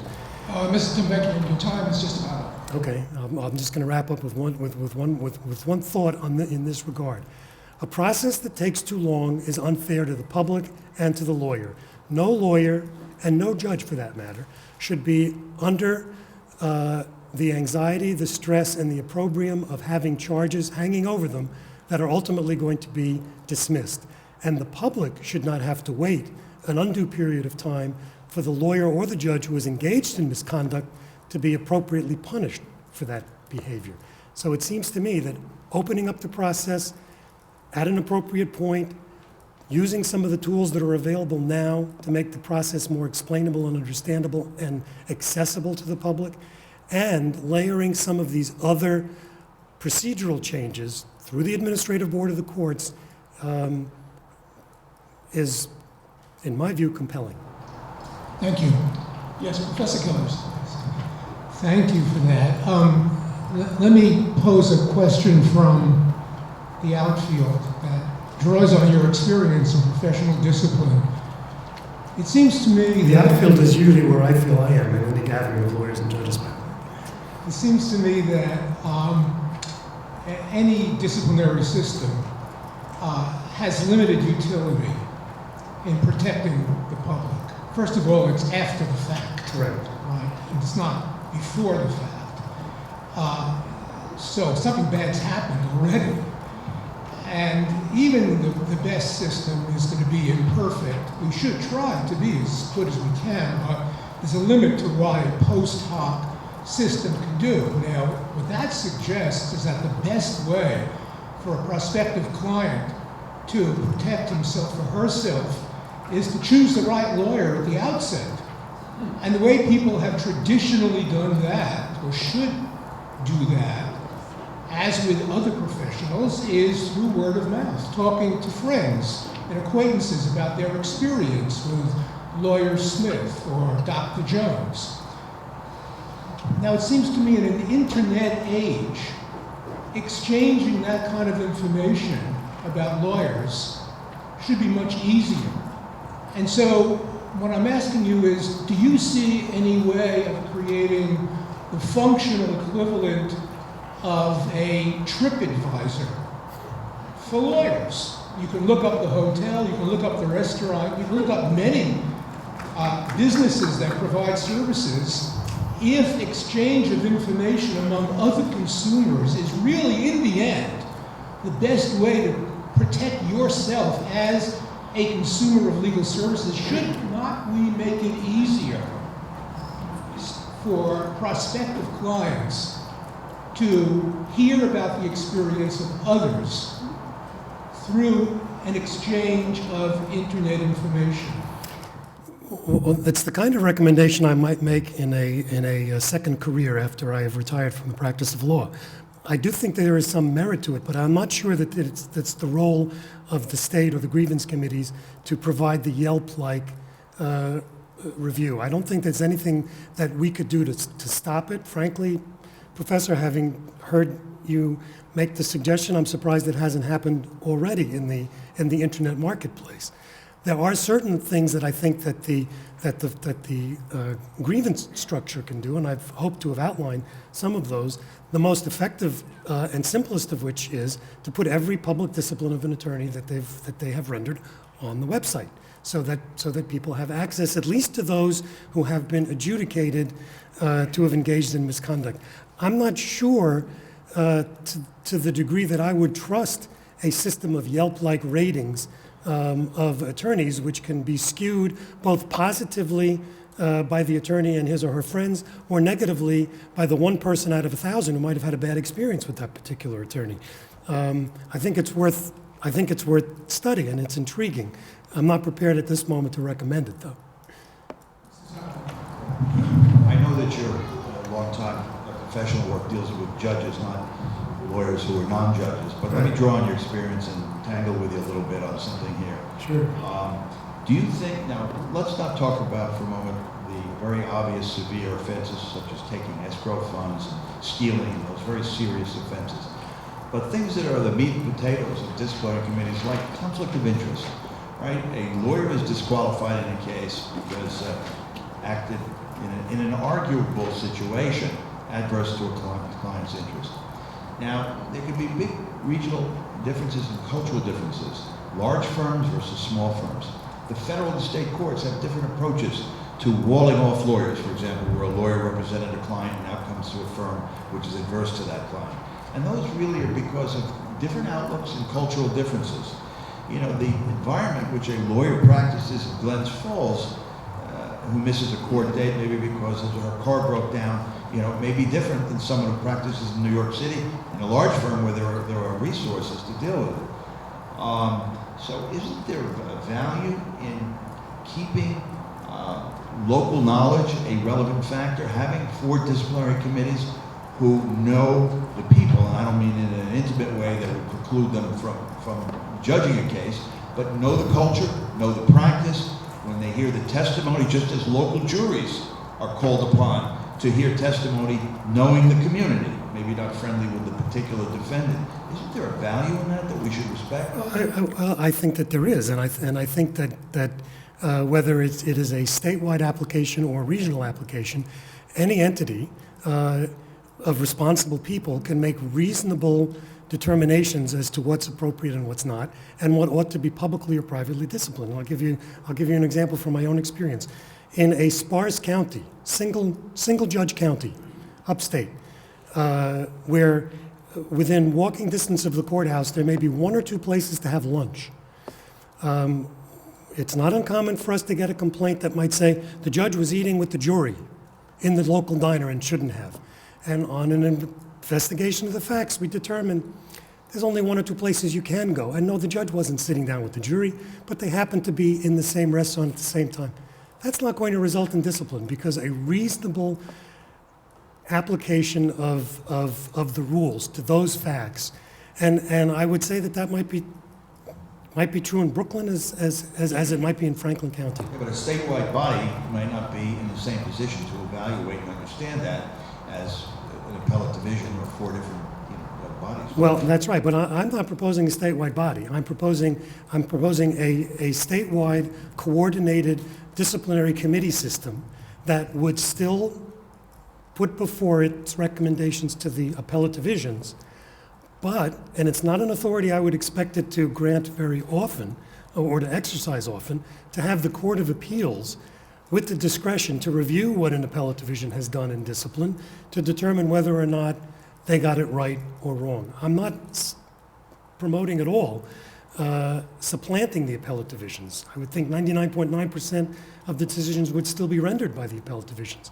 But in that rare occasion where the Court of Appeals might disagree and doesn't have a mechanism to do so now, I think as the state's highest court and the ultimate authority for ensuring public confidence in the rules and the administration of justice, they ought to.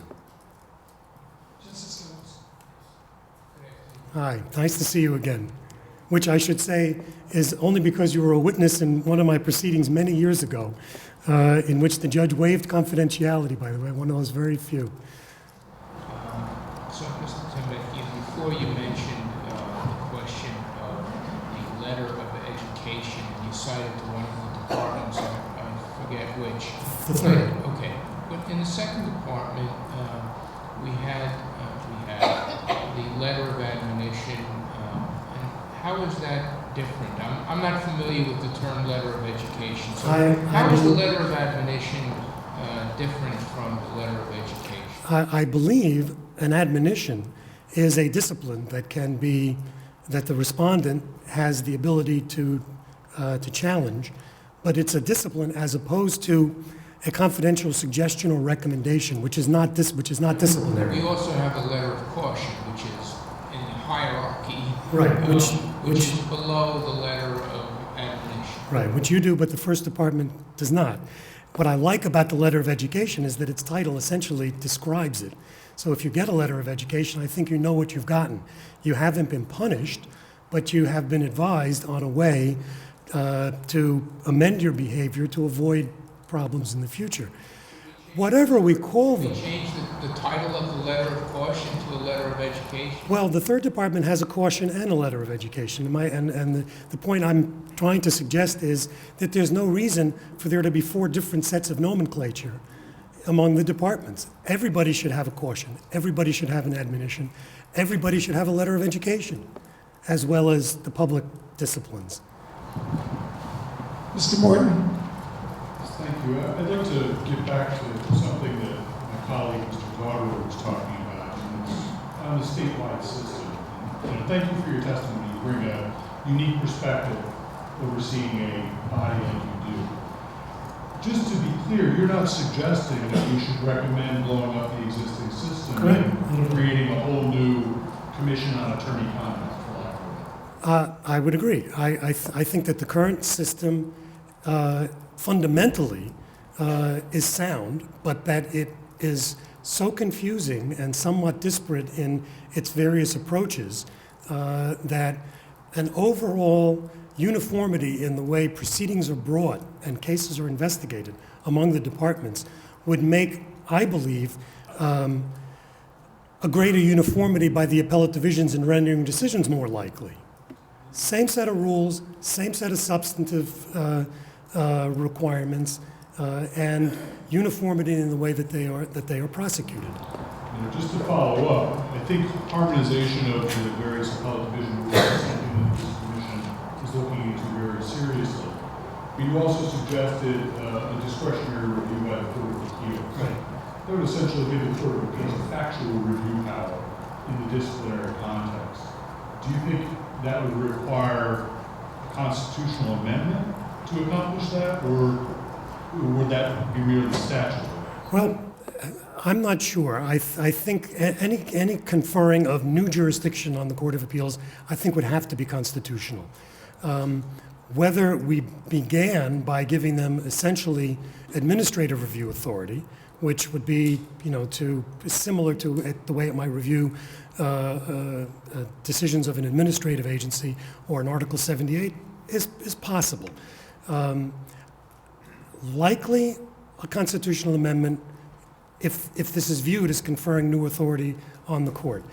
In commission disciplinary cases, it is constitutional because the court does have de novo review power, and there are occasions where they may disagree with the facts as found by the commission, although typically in the vast number of cases, and we've had nearly 100 reviews in 35 years by the Court of Appeals, the facts have been accepted, and it was the ultimate discipline on which the court may have disagreed with the commission. I think in about 75 to 78% of our cases, they agreed with both the facts and the discipline, and in the rest, they agreed with the facts but disagreed with the discipline, sometimes raising it, sometimes reducing it.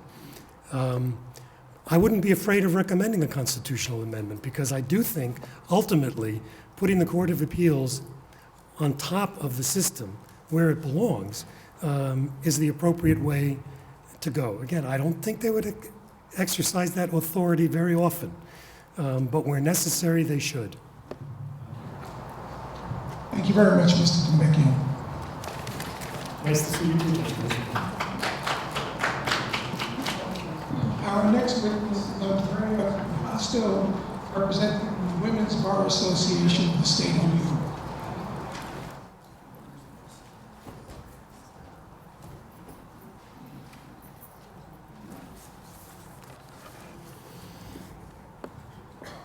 Good afternoon, Your Honor, members of the committee, the commission. My name is Andrea Composto, and I am the president of the Women's Bar Association of the State of New York.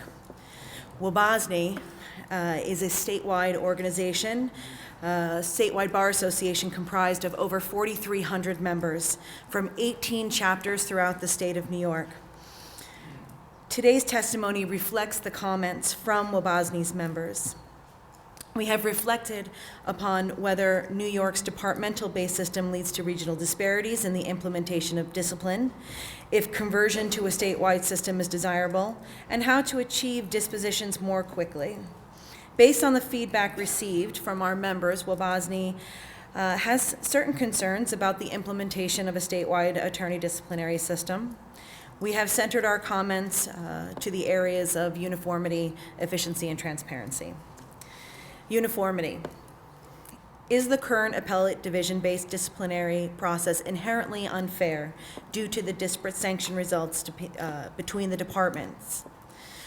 Well, first, obviously, are there disparities and do they exist? Yes, we have heard testimony about that today. But are the disparities gross disparities that warrant a complete separate disciplinary system than the current departmental-based system that we have now? The members of WBASNY do not believe this to be so. There are benefits to our current system that justify maintaining our system, while additions can be made to enhance our current system. To justify a completely separate system, long-spanning research into the disparities would be necessary. One suggestion that might be considered is that the Commission recommends a comprehensive overview of 10 years of disciplinary cases by four law reviews, one in each department. Then the Commission would have a much more complete review upon which to base a meaningful decision of whether a completely new system is warranted. What are these benefits to our current departmental-based system? Judges decide cases on the facts presented in each case, and unique facts lead to disparate results. That's the nature of our adjudicatory process.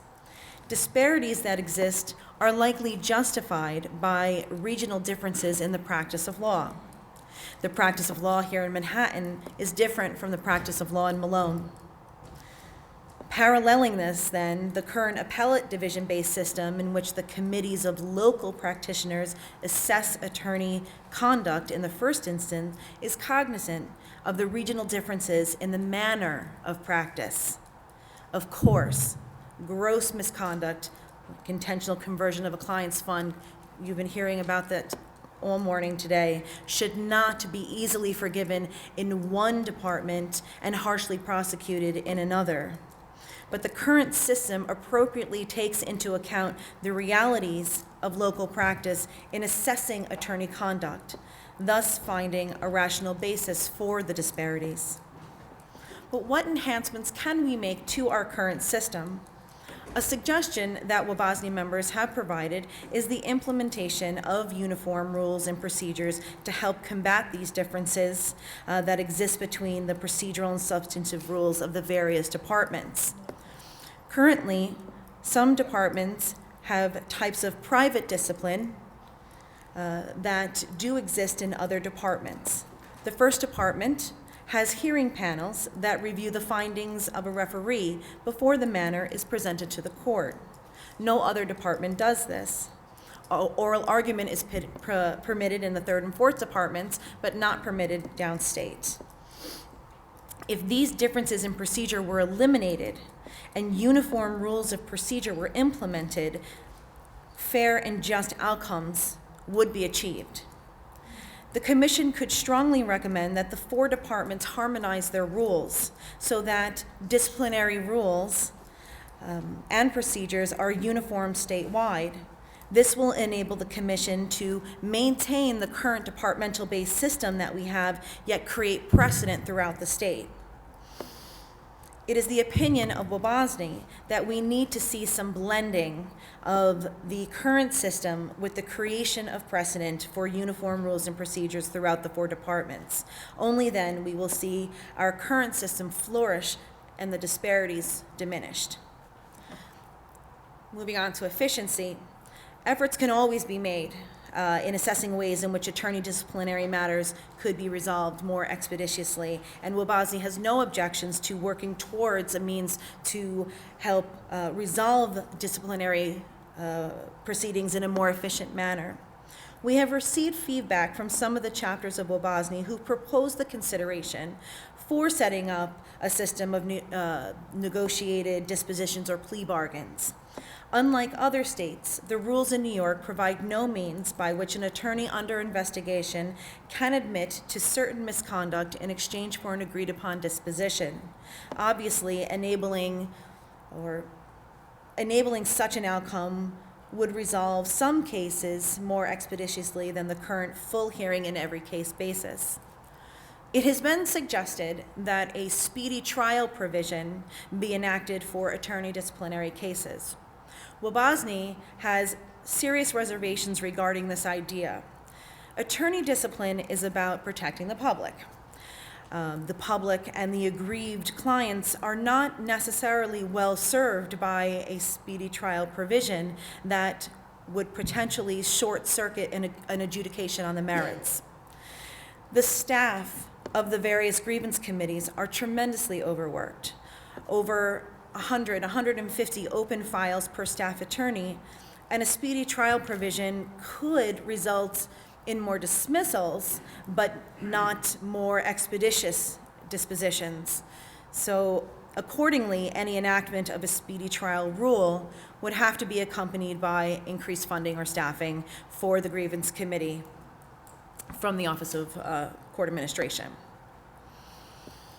Transparency. In studying ways to make the attorney disciplinary system more transparent, one can presume that a more open and public disciplinary system will be more trusted by the general public. However, this may not be the case. Once a petition of charges is filed with the court, the whole file becomes public. The file would be accessible by the press and the public, and arguments before the court would likewise be open. The thinking here is that the grievance committee acts as a grand jury, and approving a petition of charges has essentially concluded that probable cause for a finding of misconduct has been found. The vast majority of grievances filed against attorneys are disposed of either as frivolous or unfounded, or are resolved before ever reaching the appellate division, making these often unmeritorious or unsubstantiated charges public at such an early stage without the appropriate investigation or factual findings would do serious and irreparable damage to an attorney's reputation, particularly considering how easy it would be to make them available on the internet. Attorneys have no recourse when mere charges are made public. The Appellate Division is currently free to remit cases back to the Grievance Committee for the imposition of private sanctions, or private discipline, excuse me. Still, other cases are dismissed by the Appellate Division outright. In these instances, the public will already have been made aware of the charges against the attorney. And although this attorney may be ultimately vindicated or lightly disciplined, this will be of little solace when the attorney finds herself clientless due to the salacious charges repeated in the local newspapers. Making charges public upon filing would hold attorneys to a different standard than other professionals. Currently, disciplinary proceedings against doctors, accountants, architects, and even judges are completely confidential until resolved in an order of public discipline. What is the rationale for treating lawyers differently from other professionals? Excuse me, Mr. Postle, you have just 30 seconds. Perfect timing as I'm concluding. So with the area of transparency, it is with a resounding voice that our members of Wabasne feel that charges or filings of grievances should not be made public. On behalf of Wabasne, I thank you for this opportunity to speak before the Commission. And as always, we welcome the opportunity to further discuss this subject matter with Chief Judge Littman and the Commission. Thank you. Thank you. Questions? Yes, Mr. Zauderer. One thing you just did over here, thank you. One thing you just touched on was that there are many or most complaints are dismissed as frivolous, and that is a very can be a very troubling circumstance if it's substantiated. And maybe we should get statistics on it. Maybe you can help us with it in weighing whether the closed nature of the proceedings should be changed. Because if you said, for example, if most complaints statistically are dismissed, and you're just going to have openness at the very filing stage, maybe there is, sure, charges are filed later on, that's another thing. That's something I think has to be weighed in the balance here in terms of whether or not the system should be changed. And if you could help us with any statistics on that, I certainly, for one, would be interested to see that. Well, currently, I don't have the statistics in front of me to present to you, but it is very troubling, and I think what the members of Wabasne, what their concern was, especially being that we come from 18 different chapters throughout the state of New York, in the beginning, we were thought that maybe the smaller chapters would feel this way, but it was resounding that all of our members felt this way, or the different chapters, that there is such a great concern about the reputation of the attorney that would be sullied for these grievances that were found to be unmeritorious or frivolous. And what does that local practitioner do if at such an early stage that information has been made public? And so that is something that Wabasne feels the Commission shouldn't take a direction to move in this direction. Thank you very much. Thank you very much, Your Honor. At this point, we are going to take a 10-minute recess and then resume with the additional witnesses. We still have a number of witnesses to testify. Due to time constraints, I am only going to give a very short version of our testimony, which was submitted in writing previously. And I want to cut to the chase and address what I consider to be the 5 critical issues. The first issue is, does New York's department-based system lead to regional disparities in the implementation of discipline? And the answer is obviously it does. The question is, how significant is that, and what should we do about it? NYCL believes that there should be a move to procedural uniformity, but that move to procedural uniformity should be guided by the geographic and population differences in the departments. The first and second departments are densely populated and relatively small in comparison to the third and fourth departments.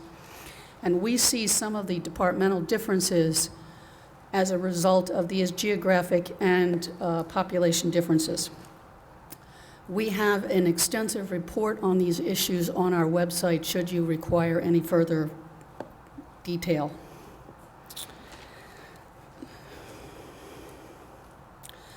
We also believe that there should be a move to uniformity on the issues of letters of caution, letters of education, and letters of admonition. Whatever policy there is should be the same in all four departments, and we would urge the Commission to move in that direction. Having said that, we concur with the first witnesses who pointed out that there is extensive precedential value in the departmental decisions on specific fact-based cases, and for this reason, we reject any move to mandatory guidelines or any kind of sentencing guidelines. The second question is a statewide system desirable? And in our view, the answer is no. We believe a statewide system would be more costly and introduce more delays.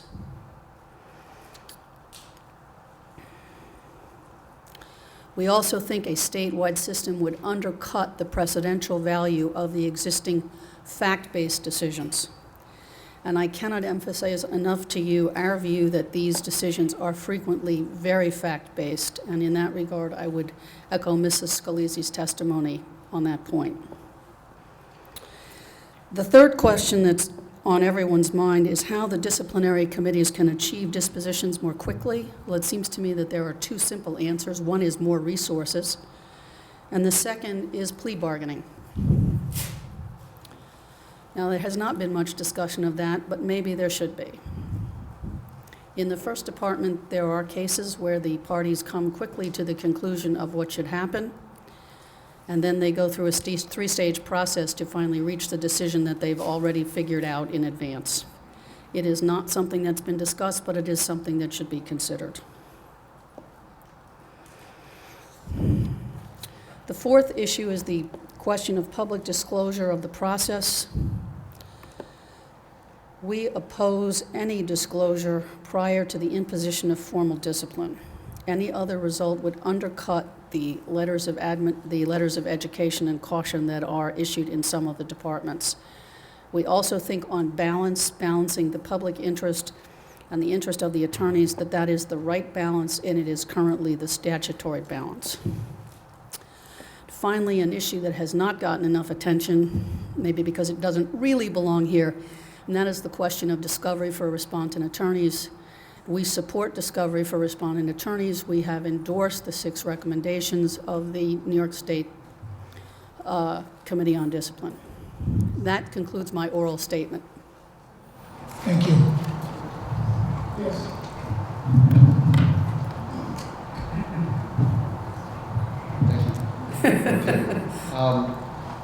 One focused question I wanted to ask you about being within the first department generally.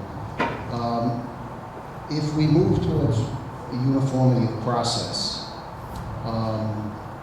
one of the issues on the table with that would be how formal proceedings are conducted statewide. Given that the first department, in the first department, they're the only jurisdiction that uses hearing panels as an intermediate step between the report of the referee and the matter being presented to the court. Does your organization have a view as to whether or not the hearing panel should be eliminated? Generally speaking, we think the referee system is more efficient. We think it's more cost efficient for the respondent attorney. We think it would reduce some of the delays. I would say that we do see some value in the bifurcation of holding a 2-stage hearing. But I think the referee system would look like it should work efficiently. Thank you for your testimony. What are your views on opening up the disciplinary process? We oppose it. In this age of the internet, well, let me say one thing. We do support the development of a central registry so that the public can go to one location and find the disciplinary history of every attorney. But that's only after it has been imposed by the appellate divisions. We do not support any earlier opening. I understand the issue of opening it at the point of charges, but I think on balance that does more harm than good. And frankly, if there is someone whose behavior is so bad that it needs immediate action, the appellate divisions have the power to suspend prior to the formal hearings, so the public can be protected without damaging the attorney's reputation until the attorney has had an opportunity to defend themselves. Thank you very much. Thank you. The next witness is Paula Edgar of the Metropolitan Bar Association.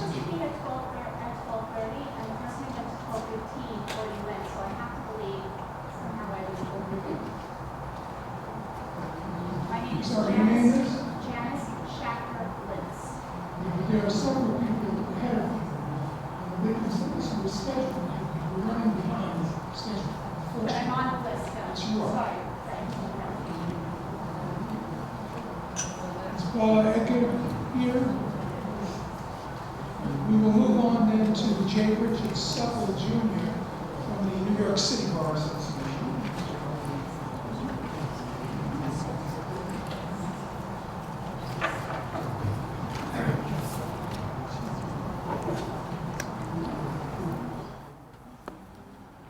Thank you, members of the Commission. I am testifying today on behalf of the Committee on Professional Discipline of the New York City Bar Association, of which I am a member.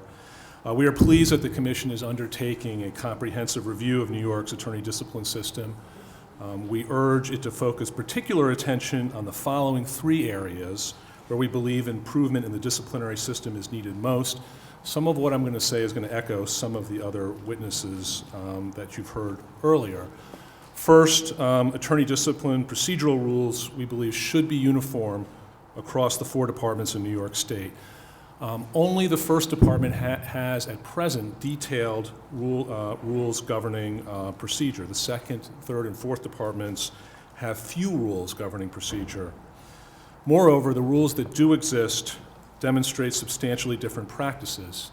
For example, unlike many professionals subjected to discipline, an attorney respondent has no opportunity to appear personally before the court in the first and second departments before he is censured, suspended, or disbarred, but in the third and fourth department, by contrast, oral argument is available. Another example of differential standards is diversion of an attorney's case where alcohol or drug abuse is a causative factor. The second, third, and fourth departments have diversion rules, albeit they're not used very often. The first Next witness is Professor Caprice Alves from the Metropolitan College of New York.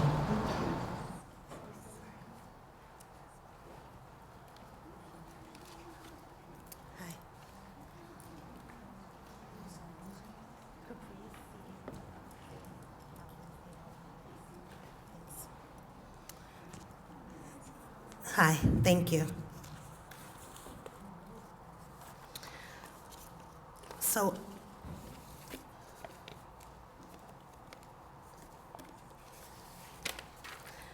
I'm here to speak, I guess, on behalf of consumers, from a consumer perspective, and to the point at which disciplinary charges or findings should be publicly revealed. I believe that complaints themselves, I agree with Professor Gillers, where he said that as soon as there was probable cause for a complaint to be processed, it should be publicized. I know that Judge Skelos said that anecdotal testimony is not really valuable, but I'm going to give a few examples and then say that those things do speak to the process. They do speak to the structure of things and how the structure of things is flawed and hurts consumers. One example is, well, all three examples involve lawyers. So should I name the lawyers and give you the specific examples? I prefer you not name Okay. Okay. One particular lawyer was brought to the attention of the First Department Grievance Committee for bad deeds, just unethical behavior with real estate and things like that. He was actually my lawyer, and I made a complaint against him for things that he was doing, and he actually tried to take my apartment somehow that I owned, and he said he was going to make me an investor and different things. I brought the bad behavior of this person to the disciplinary committee, and they didn't act on the complaint that I submitted. After 3 years of me trying to get the complaint processed against this person, they got tired of me and dismissed the complaint altogether. 3 weeks after the complaint was dismissed, he got arrested by the FBI. When I did a doctorate, and I just defended it last year, actually. And the title of my dissertation is An Analysis of the Perceptions of the Legal Profession Through the Eyes of Dissatisfied Consumers of Legal Services in Manhattan, New York, an Interpretative Phenomenological Analysis. While I was doing my case studies, my comprehensive exams, and I decided to do it on this particular lawyer and the situation with the First Department. As I was looking up things and doing my research for that case study, I found out that he was breaking the law for the whole 3 years that the disciplinary committee had his complaint. In Florida, he had someone sitting in prison while he robbed the family. He's told the person to plead guilty, then he went into Amsterdam and he took the house, the rings, the cars, and everything from the family. He was rearrested, shipped back to Florida to face charges where he was practicing in federal court where he didn't have a license, and now he's in prison for 7 years. The second example is a gentleman, an attorney, a Brooklyn attorney, who represented an elderly Harlem woman with a property that she owned and bought, I think, in 1956 or something like that. The property, she paid about $198,000 for it, and it was worth $4 million now. She asked him to manage the building for her, and he did. He represented her. And first, he would keep the money from the tenants and not return it to her, and then he got tired of that slow process, so he just mortgaged the building and stole the whole thing. When a news reporter got wind of the story and the things that he was doing previously, they made a report. They did a report on this particular lawyer and all of the outrageous bad deeds that he was committing. So he sued the reporter for defamation to stop the reporter from publicizing this information. Long story short, that person is now in prison for 6 years in federal prison. And for the past year, although he's been in prison for a year now, the lawyer site AVO and the court system's website said that he was a lawyer in good standing with no disciplinary records to be found. The third example is a lawyer who represented me. I have a high-end co-op in Manhattan, and all we do is disagree. So we decided to go to court one year, and I hired a lawyer, and I guess he felt like he was in a win-win situation. I have this apartment, we have the building, he can't lose. So he was excessively billing and doing bad things, and then because I was challenging his behavior, he just decided to quit. But he kept all of the money that I gave him. After submitting these people to the disciplinary committee, all of the complaints that I submitted were dismissed. They would call each other and say not to represent me, the next lawyer, and things like that. All of the complaints were dismissed. So the only thing that I had at my disposal was the opportunity to submit a consumer review, which I did. I put a rip-off report on him online and stated exactly what he did. For the last 3 years and 2 months, he's been suing me for defamation frivolously because he says that my complaint, my consumer review is not true, and I'm saying that is true. We are now on the 4th judge because they keep quitting. The judges don't want to be bothered.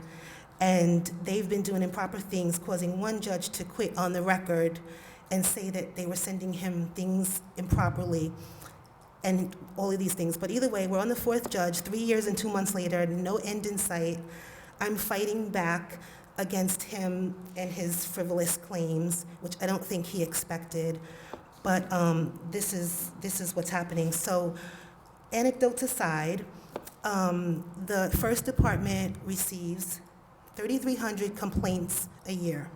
Out of the 3,300 complaints that they receive, they dismiss over 98% of them. The confidentiality laws don't allow consumers to know that certain lawyers are capable of certain behaviors. If you don't know that these lawyers, particular lawyers, would be capable of particular behaviors, there's no way in the world you could be an informed consumer. You're susceptible to the experiences of the 3 lawyers that I outlined. That particular lawyer that's suing me has actually been in litigation and is still in litigation with some of them, 26 clients that he's either suing or are suing him for excessive legal fees. So that's what I'm speaking to today, the fact that the complaints should be public as soon as there is probable cause, or else consumers are not protected from the egregious offenses of bad apples.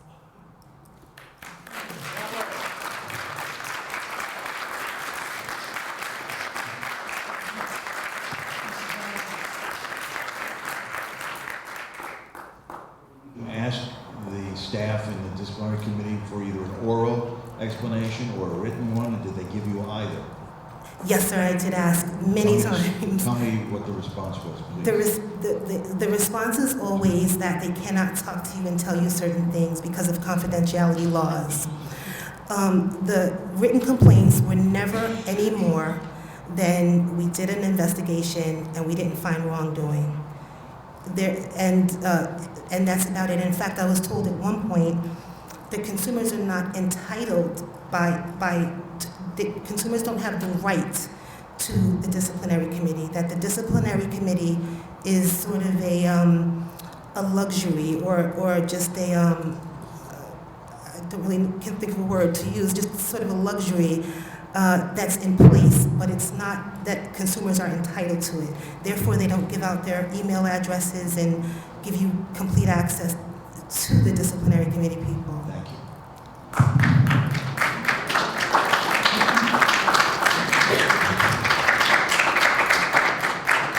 Thank you, Professor. Thank you. The next witness is Ellen Oxman.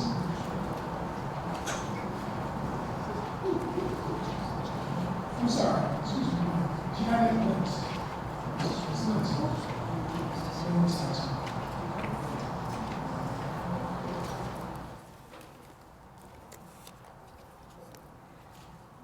Good evening. My name is Janice Schachter-Lentz. I'm a retired attorney who has testified on these issues before Congress, the and the Moreland Commission.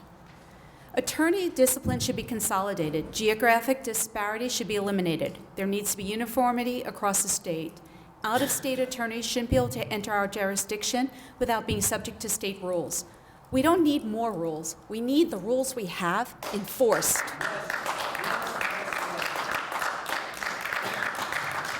The perfect example of this is self-certification of paying child support, where every attorney must sign before they're readmitted to the bar every year. If an attorney does not pay child support, you can't go to the Bar Association and say they lied. Oh, sorry. All right, one moment, please. Now, we are not going to countenance any disruptions. Please observe the courtesy of allowing the witness to testify. We're trying to. If you are not on the witness list, you should not comment. They were saying just Okay, can you hear me now? Yes. Great. So if an attorney, for example, self-certifies every year that they've paid child support, and you go to the Bar Association and say, no, they haven't, the Bar Association can't do anything because you're not a client. The dismissal of so many cases is concerning. Contrary to the self-serving statements in the Law Journal and the CJC by Mr. Tebekian, it is not a positive experience. Otherwise, Judge Laura Draco would be removed from the bench. The CJC should not be used as a model of excellence. The CJC should do a similar hearing, but they wouldn't dare.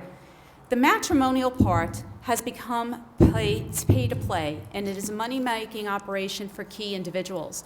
Ethics are irrelevant. Part of the problem is the judges don't follow the rules and enforce their own orders. Hence, Judge Heitler is being investigated. How could she oversee the judges in her courts when she is allegedly dirty? This trickles down to the lawyers appearing before the judges who know the judges are corrupt. The lawyers are running ramshackle through our system. A centralized system would permit greater oversight. There needs to be greater transparency and accountability for attorneys. The public is clueless when they retain an attorney. A government-controlled Yelp-like page with index numbers to ensure accuracy would help overcome the issues that were mentioned before. This way, complaints could be corralled and people could see who they're hiring. As Cy Sims said, an informed consumer is our best customer. Having one system will prevent attorneys from currying favors with judges and the local oversight committees at bar-related events. Attorneys in the matrimonial bar size you up financially by looking at your net worth statements. They throw gasoline on the fire and have no incentive to stop until you run out of money. One attorney told me, "They will get paid before my children eat." The judges encourage this and ensure the attorneys are paid to prevent appeals and complaints against them. This is no different than a syndicate. This is the matrimonial mafia. A centralized discipline system will help eliminate the collusion.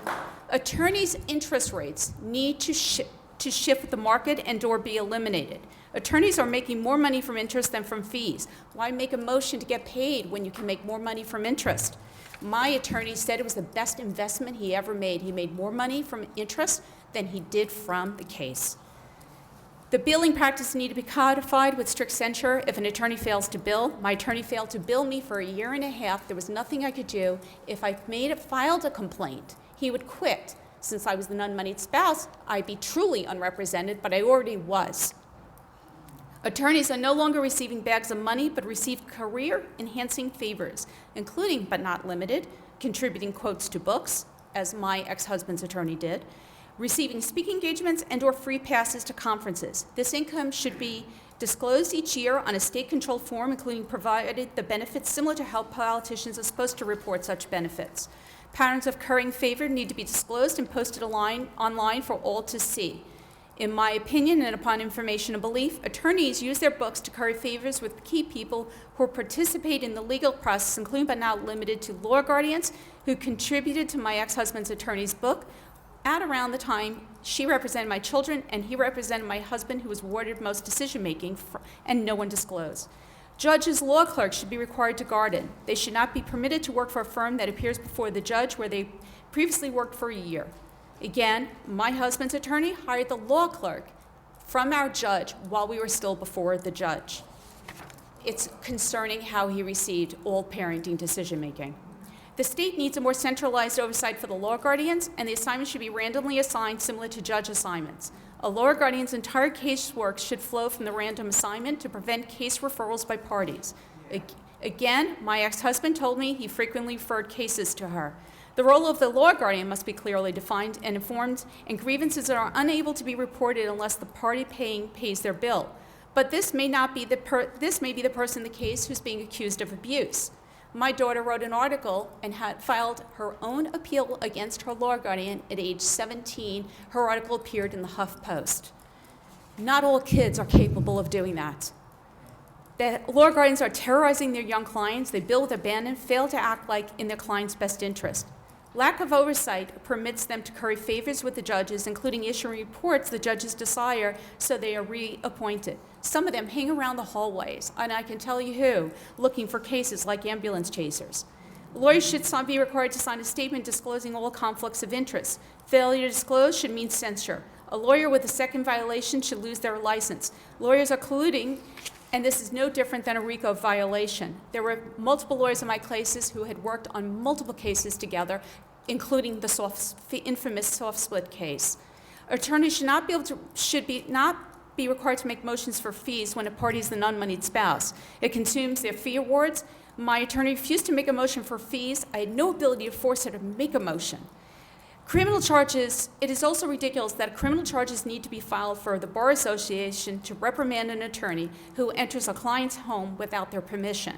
My attorney entered my home to appraise it for a HELOC without my knowledge or consent while I was in Thailand. The HELOC was to pay her fees, violating the SCRR. A complaint was filed, and the Bar Association did nothing. I had missed the criminal statute of limitations since I was pro se. Had I filed a complaint, I would lose my attorney. I have the letter with me. I don't understand how any attorney can enter my home without my knowledge or permission, and the Bar Association does not find that a problem. That is so disturbing, it goes beyond common sense. Attorneys who view misconduct in the court should be required to report it, and failure to do that should require immediate censure. The New York City Bar Association also needs to be investigated. It is concerning that committee appointments are apparently made at the unfettered discretion of the New York City Bar President. Sitting judge was meeting with invited attorneys on select committees. Have that letter too. The bar is giving certain attorneys preferential access to sitting judges. The email I received, because I'm a retired attorney, I asked to be appointed to the Matrimonial Bar Committee. We have received your application to join a city bar committee with accompanying materials. As you know, all association members are appointed to a committee. Committee membership is only by the appointment of the president, whose decisions are left to the unfettered discretion of the president. I'm writing to advise you, your application to the committee membership has been denied. I walked into a meeting and saw a sitting judge with certain key matrimonial attorneys. I can't even believe that could be ethical. I must have missed that class in my ethics class. Ethics committees are packed with besties overseeing their friends. The ethics committees need to be transparent. The sessions need to be public and avoid appearance of helping out a friend. The public is subject to open courtrooms without controls and subject to the same tarnish and potential media's presence. I know my case has been all over the post in the Daily News, and so should attorneys. Bill Cosby's victims came out when the issue was disclosed, and the same will happen with attorneys, and then you will finally have your empirical evidence. The process needs to be decentralized to avoid favoritism. Different locations have different rules. We are a state with one set of laws. There needs to be uniform behavior by attorneys. Attorneys who are part of matrimonials should be subject to the Bar's Code of Ethics. My ex-husband, a partner at Kewalramani, I understand, but I had to deal with the microphone, so I get 1 extra minute. My ex-husband, a partner at Kewalramani, routinely violates court orders, including non-payment of support, paying it late, taking unauthorized deductions, cursing me on the phone, in emails, I have those, chest bumping me in a court, and I am dependent for the judge for sanctions solely because I was once married and not a client. He uses this loophole to further abuse me. I should not be a client for the bar ethics to apply. My ex-husband's acting as his attorney, and his behavior is unbecoming to an attorney. The loophole needs to be closed. Attorneys who come into jurisdiction have failed to maintain an office. It should be strictly enforced. The attorney representing my husband knowingly, intentionally misleads the court, violates court orders, and nothing I can do because New York State does not have oversight over him. Who do I give the rest of my testimony? Thank you.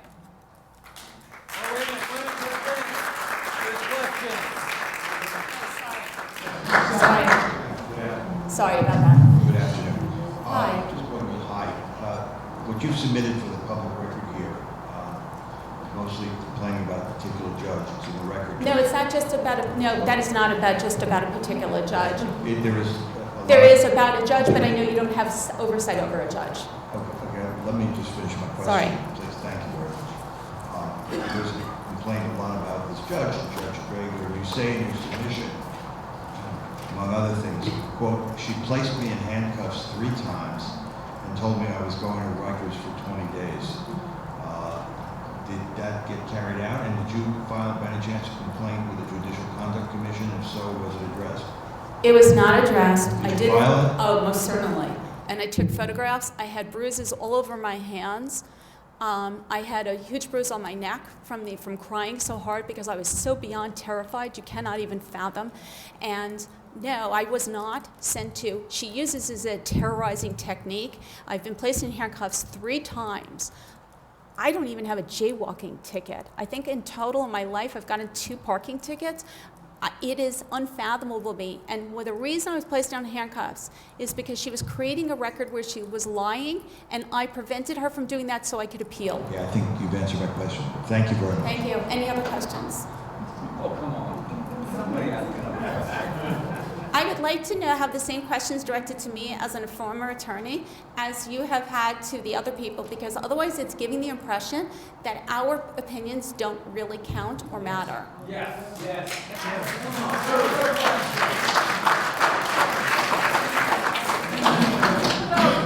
Let me just explain the difference between your testimony and some of the earlier testimony. Your testimony focused on your case, your circumstances. No, actually it didn't. But you didn't address issues. You did mention uniform rules, a couple of things, but we understand the testimony. So if we don't have any You know what, I actually, as somebody who sits on federal, state, and city committees in my work arena and writes public policy, all the ear symbols you see around New York State for people with hearing loss, that's my work. So while I gave you empirical evidence, because that's what I can, the issues, if you look at are the same across the state, and there are women all across the state are having the same issues. But the problem is, there aren't people like us on the committees, and we file the complaints. So I have the complaints, but they're always dismissed. And so if the committee doesn't ever do anything and then says, but look at the number of complaints that are dismissed, it becomes self-serving because it's the committee not taking, and if we developed a pattern and looked at the number of people filing complaints against the same attorneys over and over, so maybe as pro se clients, we may not be the best people at filing complaints, but then when where there's smoke, there's fire. If the same attorneys are constantly complained against, you have to wonder, because I've kept an Excel spreadsheet, and I can tell you the patterns of 5 attorneys in the matrimonial part. It's the same issues over and over. And then the question is, why isn't the committee doing anything? Thank you very much.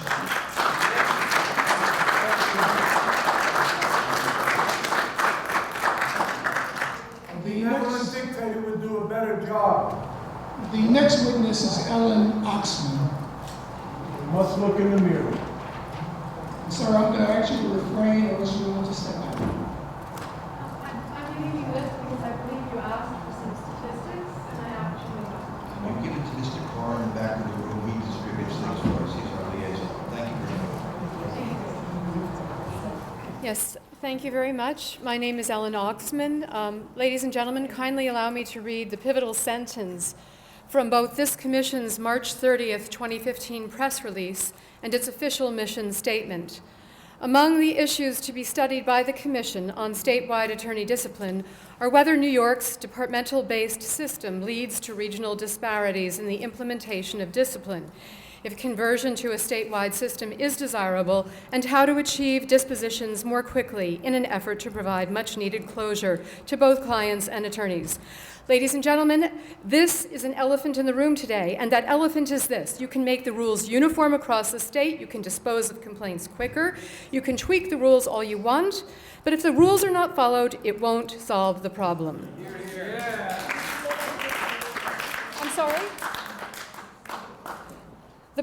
I'm sorry? The problem, and let's state it clearly, that there is no oversight of the attorney disciplinary committees nor of the Commission on Judicial Conduct, and this has led to well-documented corruption. In fact, overwhelming evidence of corruption. They simply don't follow the rules when they don't want to, and there's nothing to be done about it. It's an open secret that these offices have been run in a rogue manner to target or protect select attorneys. The documentation starts at least as early as the Murphy Report in 1989, when Judge Murphy, the chief judge of the First Department at that time, fired 2 top disciplinary committee executives for, among other charges, falsifying timesheets, whitewashing well-substantiated claims against favored attorneys, targeting out-of-favor attorneys, warehousing complaints instead of addressing them, and using quota systems to arbitrarily close cases to the detriment of complainants and justice. This kind of corruption continues today and is much worse. I'm sorry, can you not hear me? Am I going too fast? It's between us. Oh. 20 years later, we heard the same types of stories at Senator Sampson's 2009 hearings. Although consumers, attorneys, and judges traveled from near and far to testify about corruption in these offices, I being one at that time, the hearings were halted without explanation, the verbal testimony relegated to YouTube, the submitted documentation warehoused or simply discarded. No report was ever generated by the Senate Judiciary Committee who heard this testimony.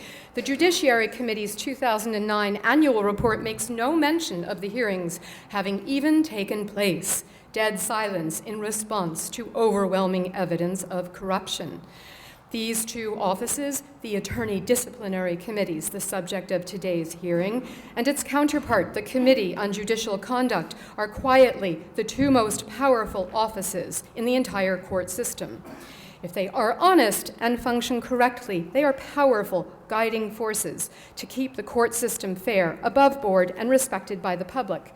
But they are corrupted and are used to target or protect attorneys and judges. The court system then and is now a tool of criminals. Let's face it, you can make all the laws you want. Just, looting, you can make them laws uniform across the state. But if the police, and that's you, turn their lights off and lock the precinct doors, there will be looting on the streets, and that's what you're seeing. The time is now, because what you have is probably the most corrupt court system in the United States.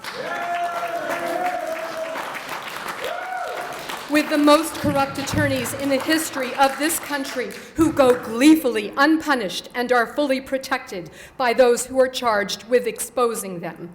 We now know what Senator Sampson knew in 2009 as he sat listening to our testimony, that he was a criminal who was facing substantial jail time if caught. Now he's a convicted criminal, and yet, to my knowledge, he has not been disbarred or suspended from practicing law in New York by the Disciplinary Committee. Judge Gonzalez, the current chief judge of the First Department, admitted to substantial untruths on a mortgage application and to engaging in nepotism, hiring family members to do court-related jobs that in some cases they weren't qualified to even do. The report exonerating the judge conspicuously neglected to mention that his background was as a housing court judge, and therefore someone who should be conversant with mortgage law. To my knowledge, he too has received no discipline whatsoever. Yet, Judge Gonzalez has been left at the helm of the First Department, overseeing its disciplinary committee and even as the head of the Appellate Division, determining which lawyers should escape discipline and which should be punished. In a word, that's outrageous. Judge Lippman knew about Sampson's hearings on allegations of corruption, knew that the hearings were abruptly dropped, the testimony orphaned. He received countless pleas, from me being one of them, from legal consumers, professionals, organizations. Judge Lippman was in a position to do something about it as the chief judge of the First Department and now as the chief judge of New York State. But instead, your mission statement entirely sidesteps the question of corruption within these very offices. So here we are again today, pretending there is no corruption. Well, that we need to improve the rules. I personally, over the course of 8 long years, have submitted clear and convincing evidence, uncovering more and more in my own case alone, on how this office is run to target and protect, to enable misconduct, and in my case, to enable crimes across state lines, and worse. You owe it to the American public to squarely address the elephant in the room. You owe it to the public to address the corruption within these offices, a corruption that I have been forced to endure at deep expense to my children and myself. It crosses state lines, it involves forgeries, fake documents, fraud upon the court, a cornucopia of corruption that is flourishing and is not being stopped at all. The standard is so low that forum shopping for the easily available corrupt lawyers and judges in Manhattan Supreme Court alone is now a known attraction for big law from other states and countries, where we even see what was once the most prestigious law firm, Dewey Ballantine, corrupt and bankrupted because there is zero accountability by these lawyers and these judges. Where is the Attorney Disciplinary Committee and its counterpart, the Committee on Judicial Conduct? Where are they? The lights are out. They're not in their offices. The looting of the courts by corrupt attorneys and corrupt judges is on their watches right now as we speak. It continues apace, gleefully destroying our court system.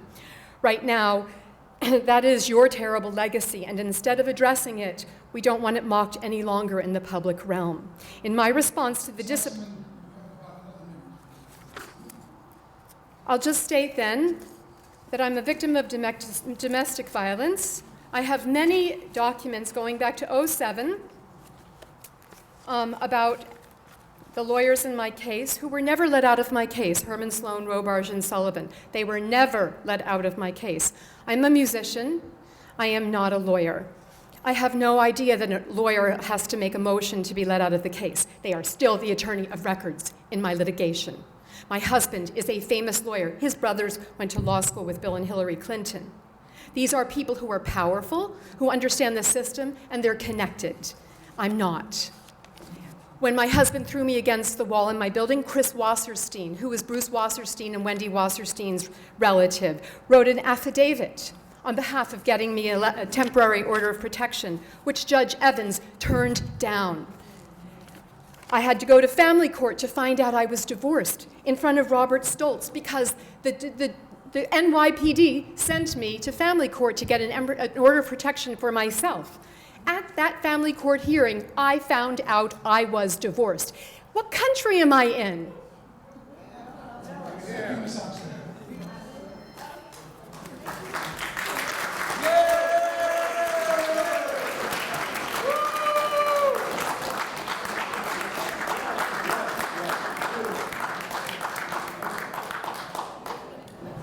The next witness is Morton Maddox.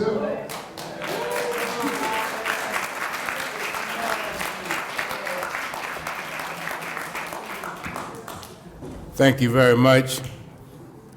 At the outset, I want to assure any and everybody on this panel that I am not here as an individual grievant. I am here because I am the leading voice in the black community, and I'm speaking for the black community. And I don't think nobody will quarrel with that. I'd like to give thanks to Attorney Glenn Vickers-Bay for giving me notice of this hearing on attorney discipline. I am the chairman of the United African Movement, which has a rich history of being involved in the criminal justice system, especially as a consumer watchdog. The consumer class in New York is disproportionately persons of African ancestry, and they also include black lawyers as well. This has been very interesting today. Been interesting because so many things that we've talked about in the black community seem to transcend the black community.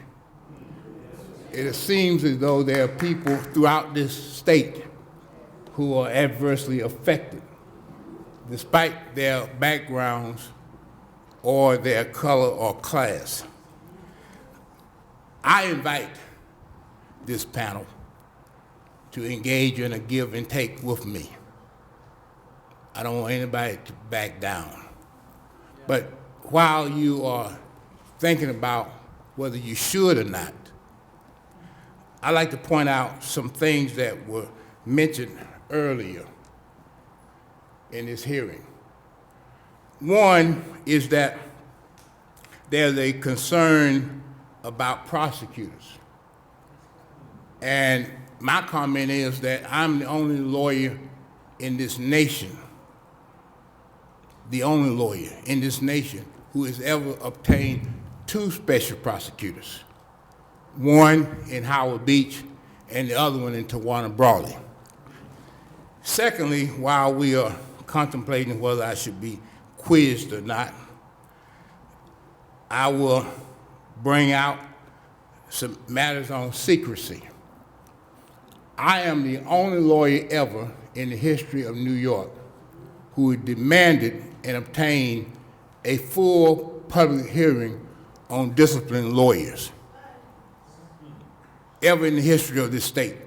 So I think I have a few things to say if questioned about secrecy, if that is our concern. The third problem that I find here is one of what I call judicial gerrymandering. There's been much discussion today about people being treated differently in the various departments. Well, the department I'm concerned about is the first and second, because most blacks in New York live within the confines of New York City or its suburbs. The problem is that most of us, like Eric Garner, like Sean Bell, like Christopher Ridley, and so many others, live in the second department, where this department has been gerrymandered, so it has packed all blacks in the judicial districts so that they can be wholesale discriminated against, like in the case of John White out in Suffolk County, who sought to defend his family, but was told by the second department that Negroes have no rights that a white man is bound to respect. And this is the policy in the second department. And this is the reason why there's so many people come here complaining. They may not be able to understand the terminology that's applicable. But this is the situation, and it's a historical problem. And it's such a historical problem that I have been all of my life involved in the civil rights movement from the time that I was in high school. And that's been quite some time ago. And so I know very well about the issue of racism. And I know very well about the problems that black people have confronted and had to confront all of their lives. And so after the New York State Commission on Judicial Minorities in 1991 said that New York was infested with racism. Infested. This is not somebody from the hood talking. These are the most advanced whites that we have in New York, the privileged class. And they assembled, and in 1991 they said New York is infested with racism. This is such a deplorable condition that it should not be summarized in a summary hearing. There should be a plenary hearing.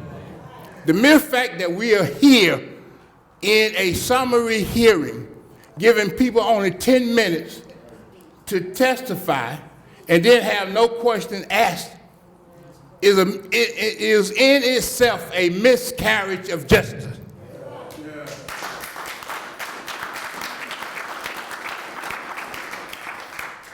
Rosa Parks is not here.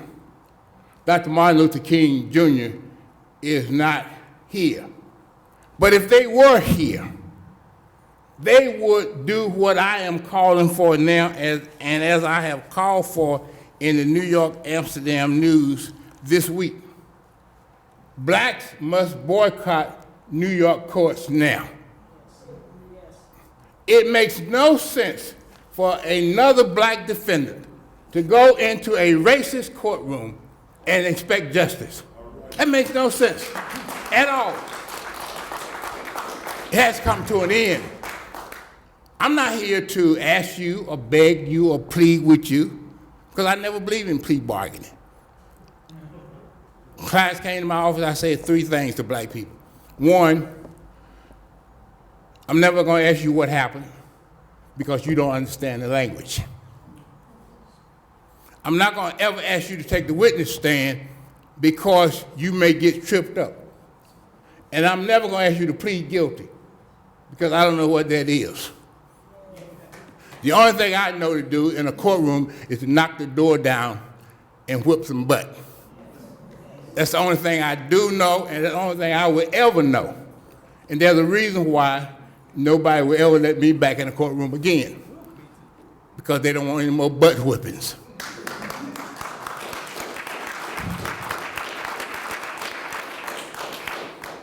I end by saying that blacks must boycott New York courts now.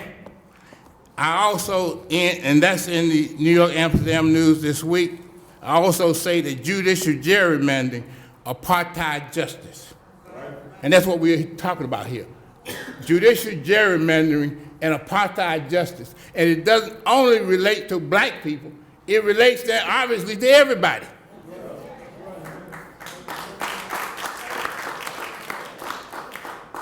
And then everybody wants to sit up there and don't want to ask any question, as a lady asked for some time ago. So will you please ask me a question? And nobody said a word. Finish your 10 minutes up. And so before you, Mr. Cozier, get a chance to tell me to sit down, I'm going to take the liberty of doing it myself, so you won't have the pleasure of asking all dramatics to sit down. Thank you very much.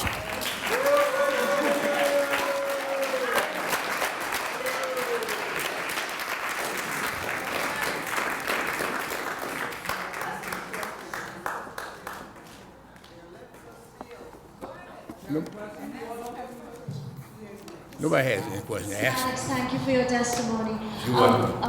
So what are your views on opening up the disciplinary process? Well, I believe that any secrecy involving the discipline of lawyers is in violation of the 14th Amendment if lawyers are treated differently than the average common thief. I find no reason why there should be any secrecy or any veil of secrecy around lawyers when it doesn't happen anywhere else. And so when these bogus charges were brought against me, I said, I'm not going to do anything. You can take this license, but the only thing I will demand is that the public know. Let the public know. That's how you educate the public, by letting them know. I don't have anything to hide. I never have anything to hide on any issue. All right? And so therefore, I'm going to be treated like any other person. I don't want to have the privilege of being a lawyer elevate me above the common people. That's not my thing. That's not my interest. And I will continue to fight until the very end for the injustices that are putting millions of blacks and Latinos behind bars.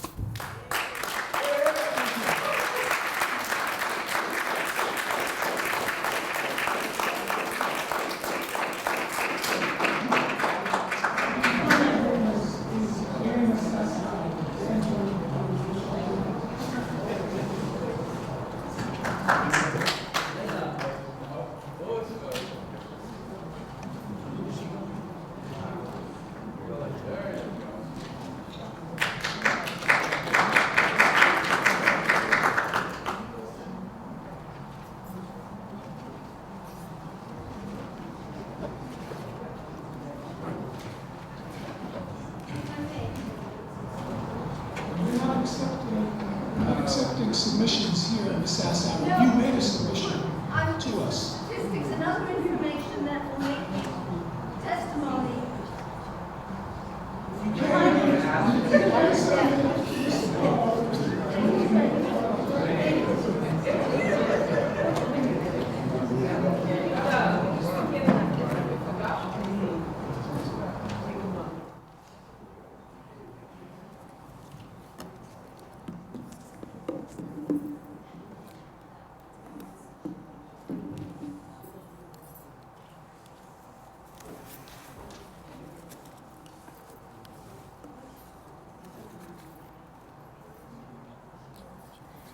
My name is Elena Sassower.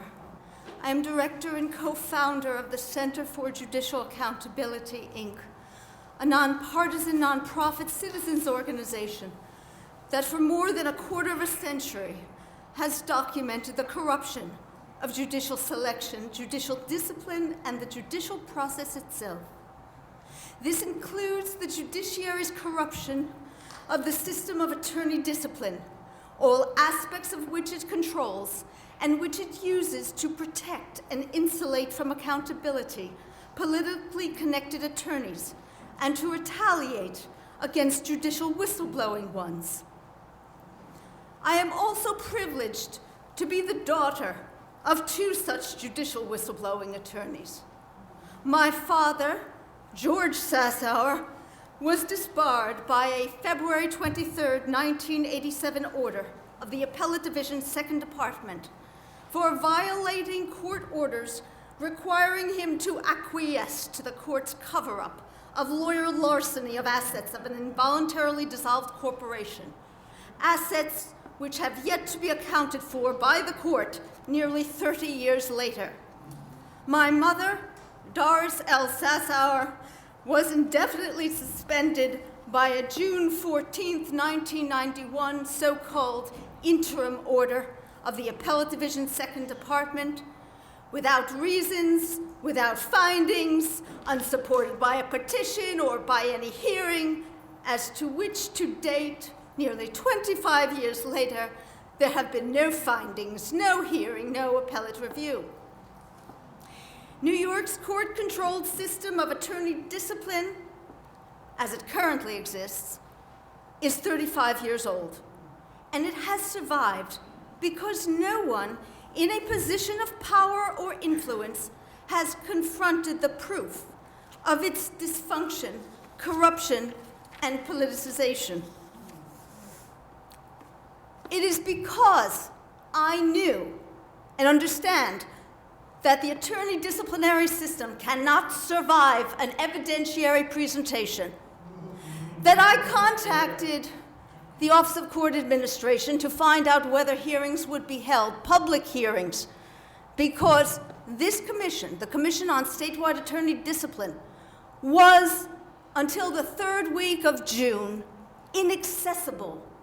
It had no phone number, no website, no way for the public to contact it with the information born of direct personal experience, and to furnish it with the documentation that it would need if it was going to conduct a legitimate, honest review.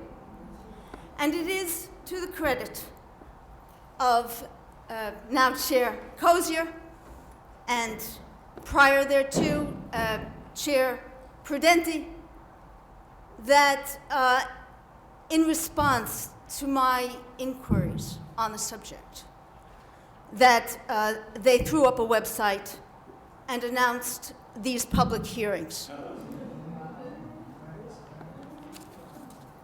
I have handed up, and I ask you to open the file folders so that we can examine together what I think Mr. Zauderer identified as something of concern to him, and that was the statistics. So the very first page are statistics. Now, I will tell you that the Office of Court Administration does not make these statistics readily available. They're not on its website. They're not really anywhere. To the extent you can find anything, you can get from the 4th Department its statistics, which are part of its annual report. And the 1st Department has its statistics in its annual report at the back. I have given you the page from the New York State Bar Association's annual report put out by its Committee on Professional Discipline, and this is the most recent from 2012. Let's just take a look at matters disposed of, okay, for 2012, all right? Now, we talk about the grievance committees, but the fact of the matter is the grievance committees are sham entities. They don't really exist. They're not operating as committees with all their membership, because most of the complaints that are filed with the committees are going out at a stage where none of the committee members have ever seen those complaints. They're being processed by staff, all right? Now, if you look at the statistics here, you see, and because of lack of time, I don't want to dwell on it, but if you see that the 3 departments, the 2nd, 3rd, and 4th departments, are dismissing between 45 and 52% of complaints they receive are rejected by them as failing to state complaint, which means, of course, that they are purporting that the allegations, if true, wouldn't be misconduct. All right? But look at the first department. It's only 11%.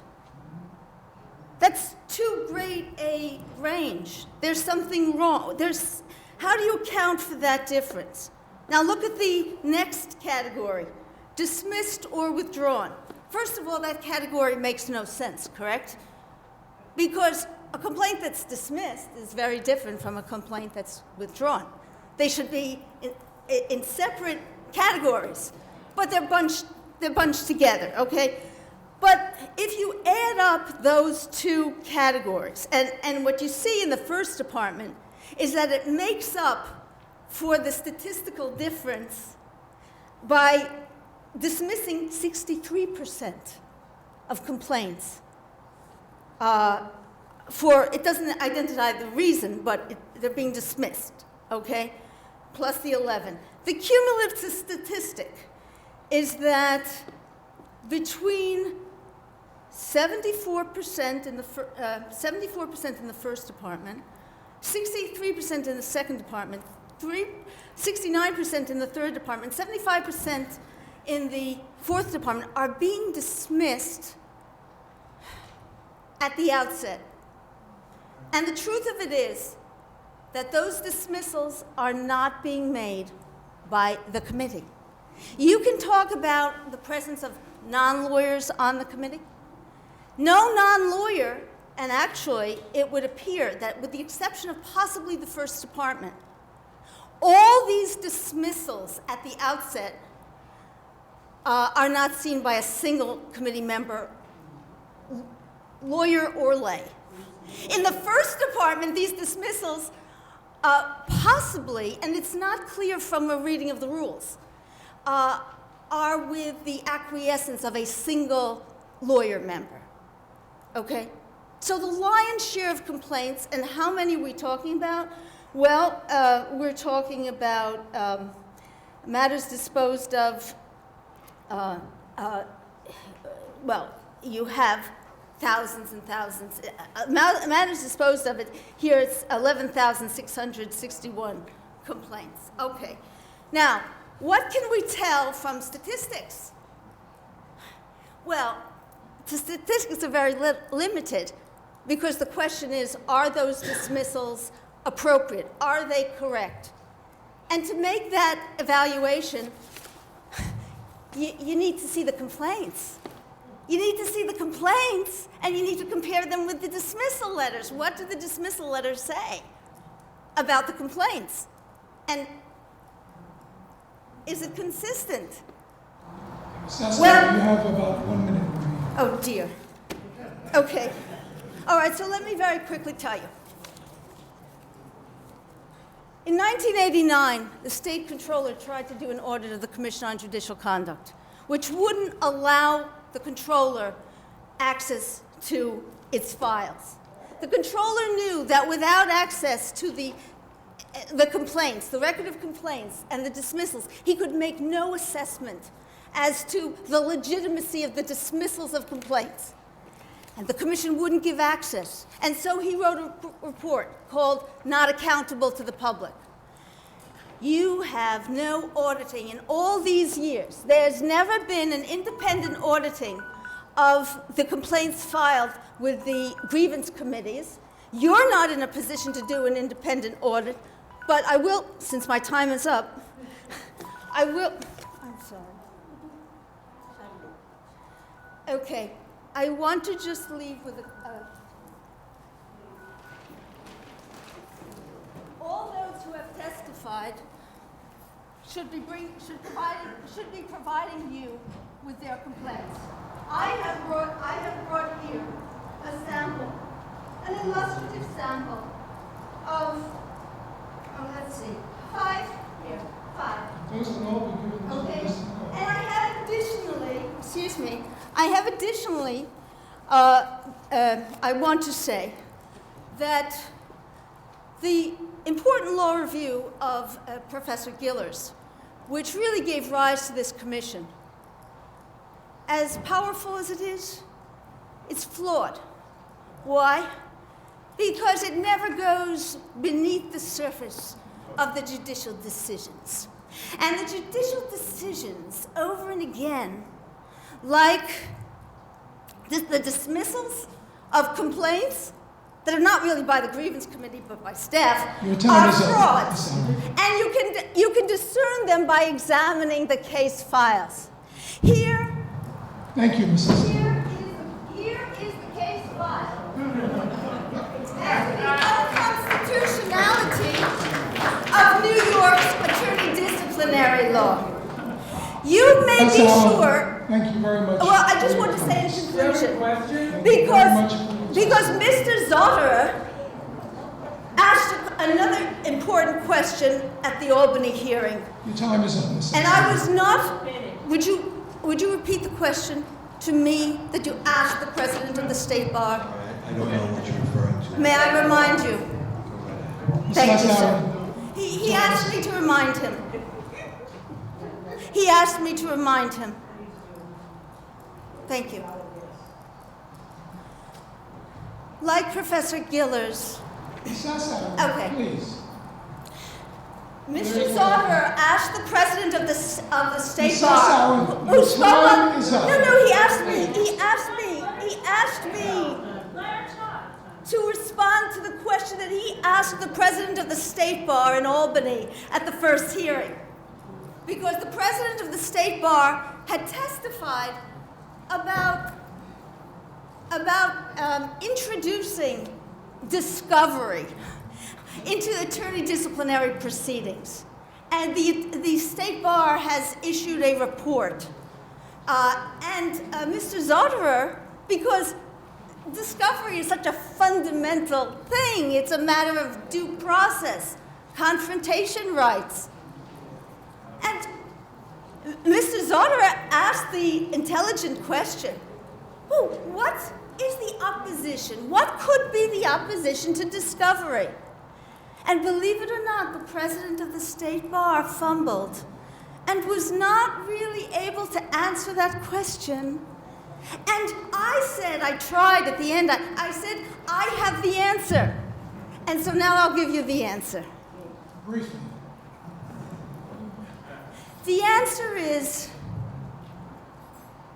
that in all the decades that we have had this attorney disciplinary regime, you may be sure that prosecuted attorneys have made motions and sought appeals and have raised the constitutional issue, among others, of their entitlement to discovery. They've raised it before the Appellate Division. They've raised it before the Court of Appeals. If you look in the records, the files, case files, and of course the case files, once an attorney is publicly disciplined, disbarred, or suspended, those files are all open to you. Okay, you have no bar. What you will see is they make the constitutional legal arguments. And the response from the court, denied. There's no discussion, no elucidation. There's nothing, and that's why there's no case law. And if you look at the report of the State Bar Association to you on the issue of discovery, I think you've answered the question. just like Professor Gillers' article. Okay, don't you think attorneys have raised the equal protection invidiousness that is reflected by your article? Of course they have. And what has been the response? Denied. Thank you.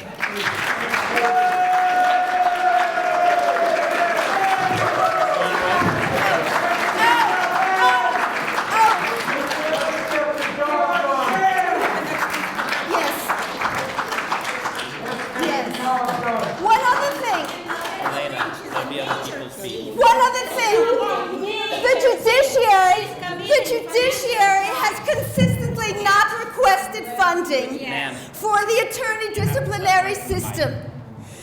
But consistently, in fact, the funding has gone down. The funding has gone down even as they were clamoring for judicial pay raises, which they secured. The annual budgeting for the attorney disciplinary system is $15 million. The judicial pay raises paid out since 2012 are at least $150 million and $50 million each and every year.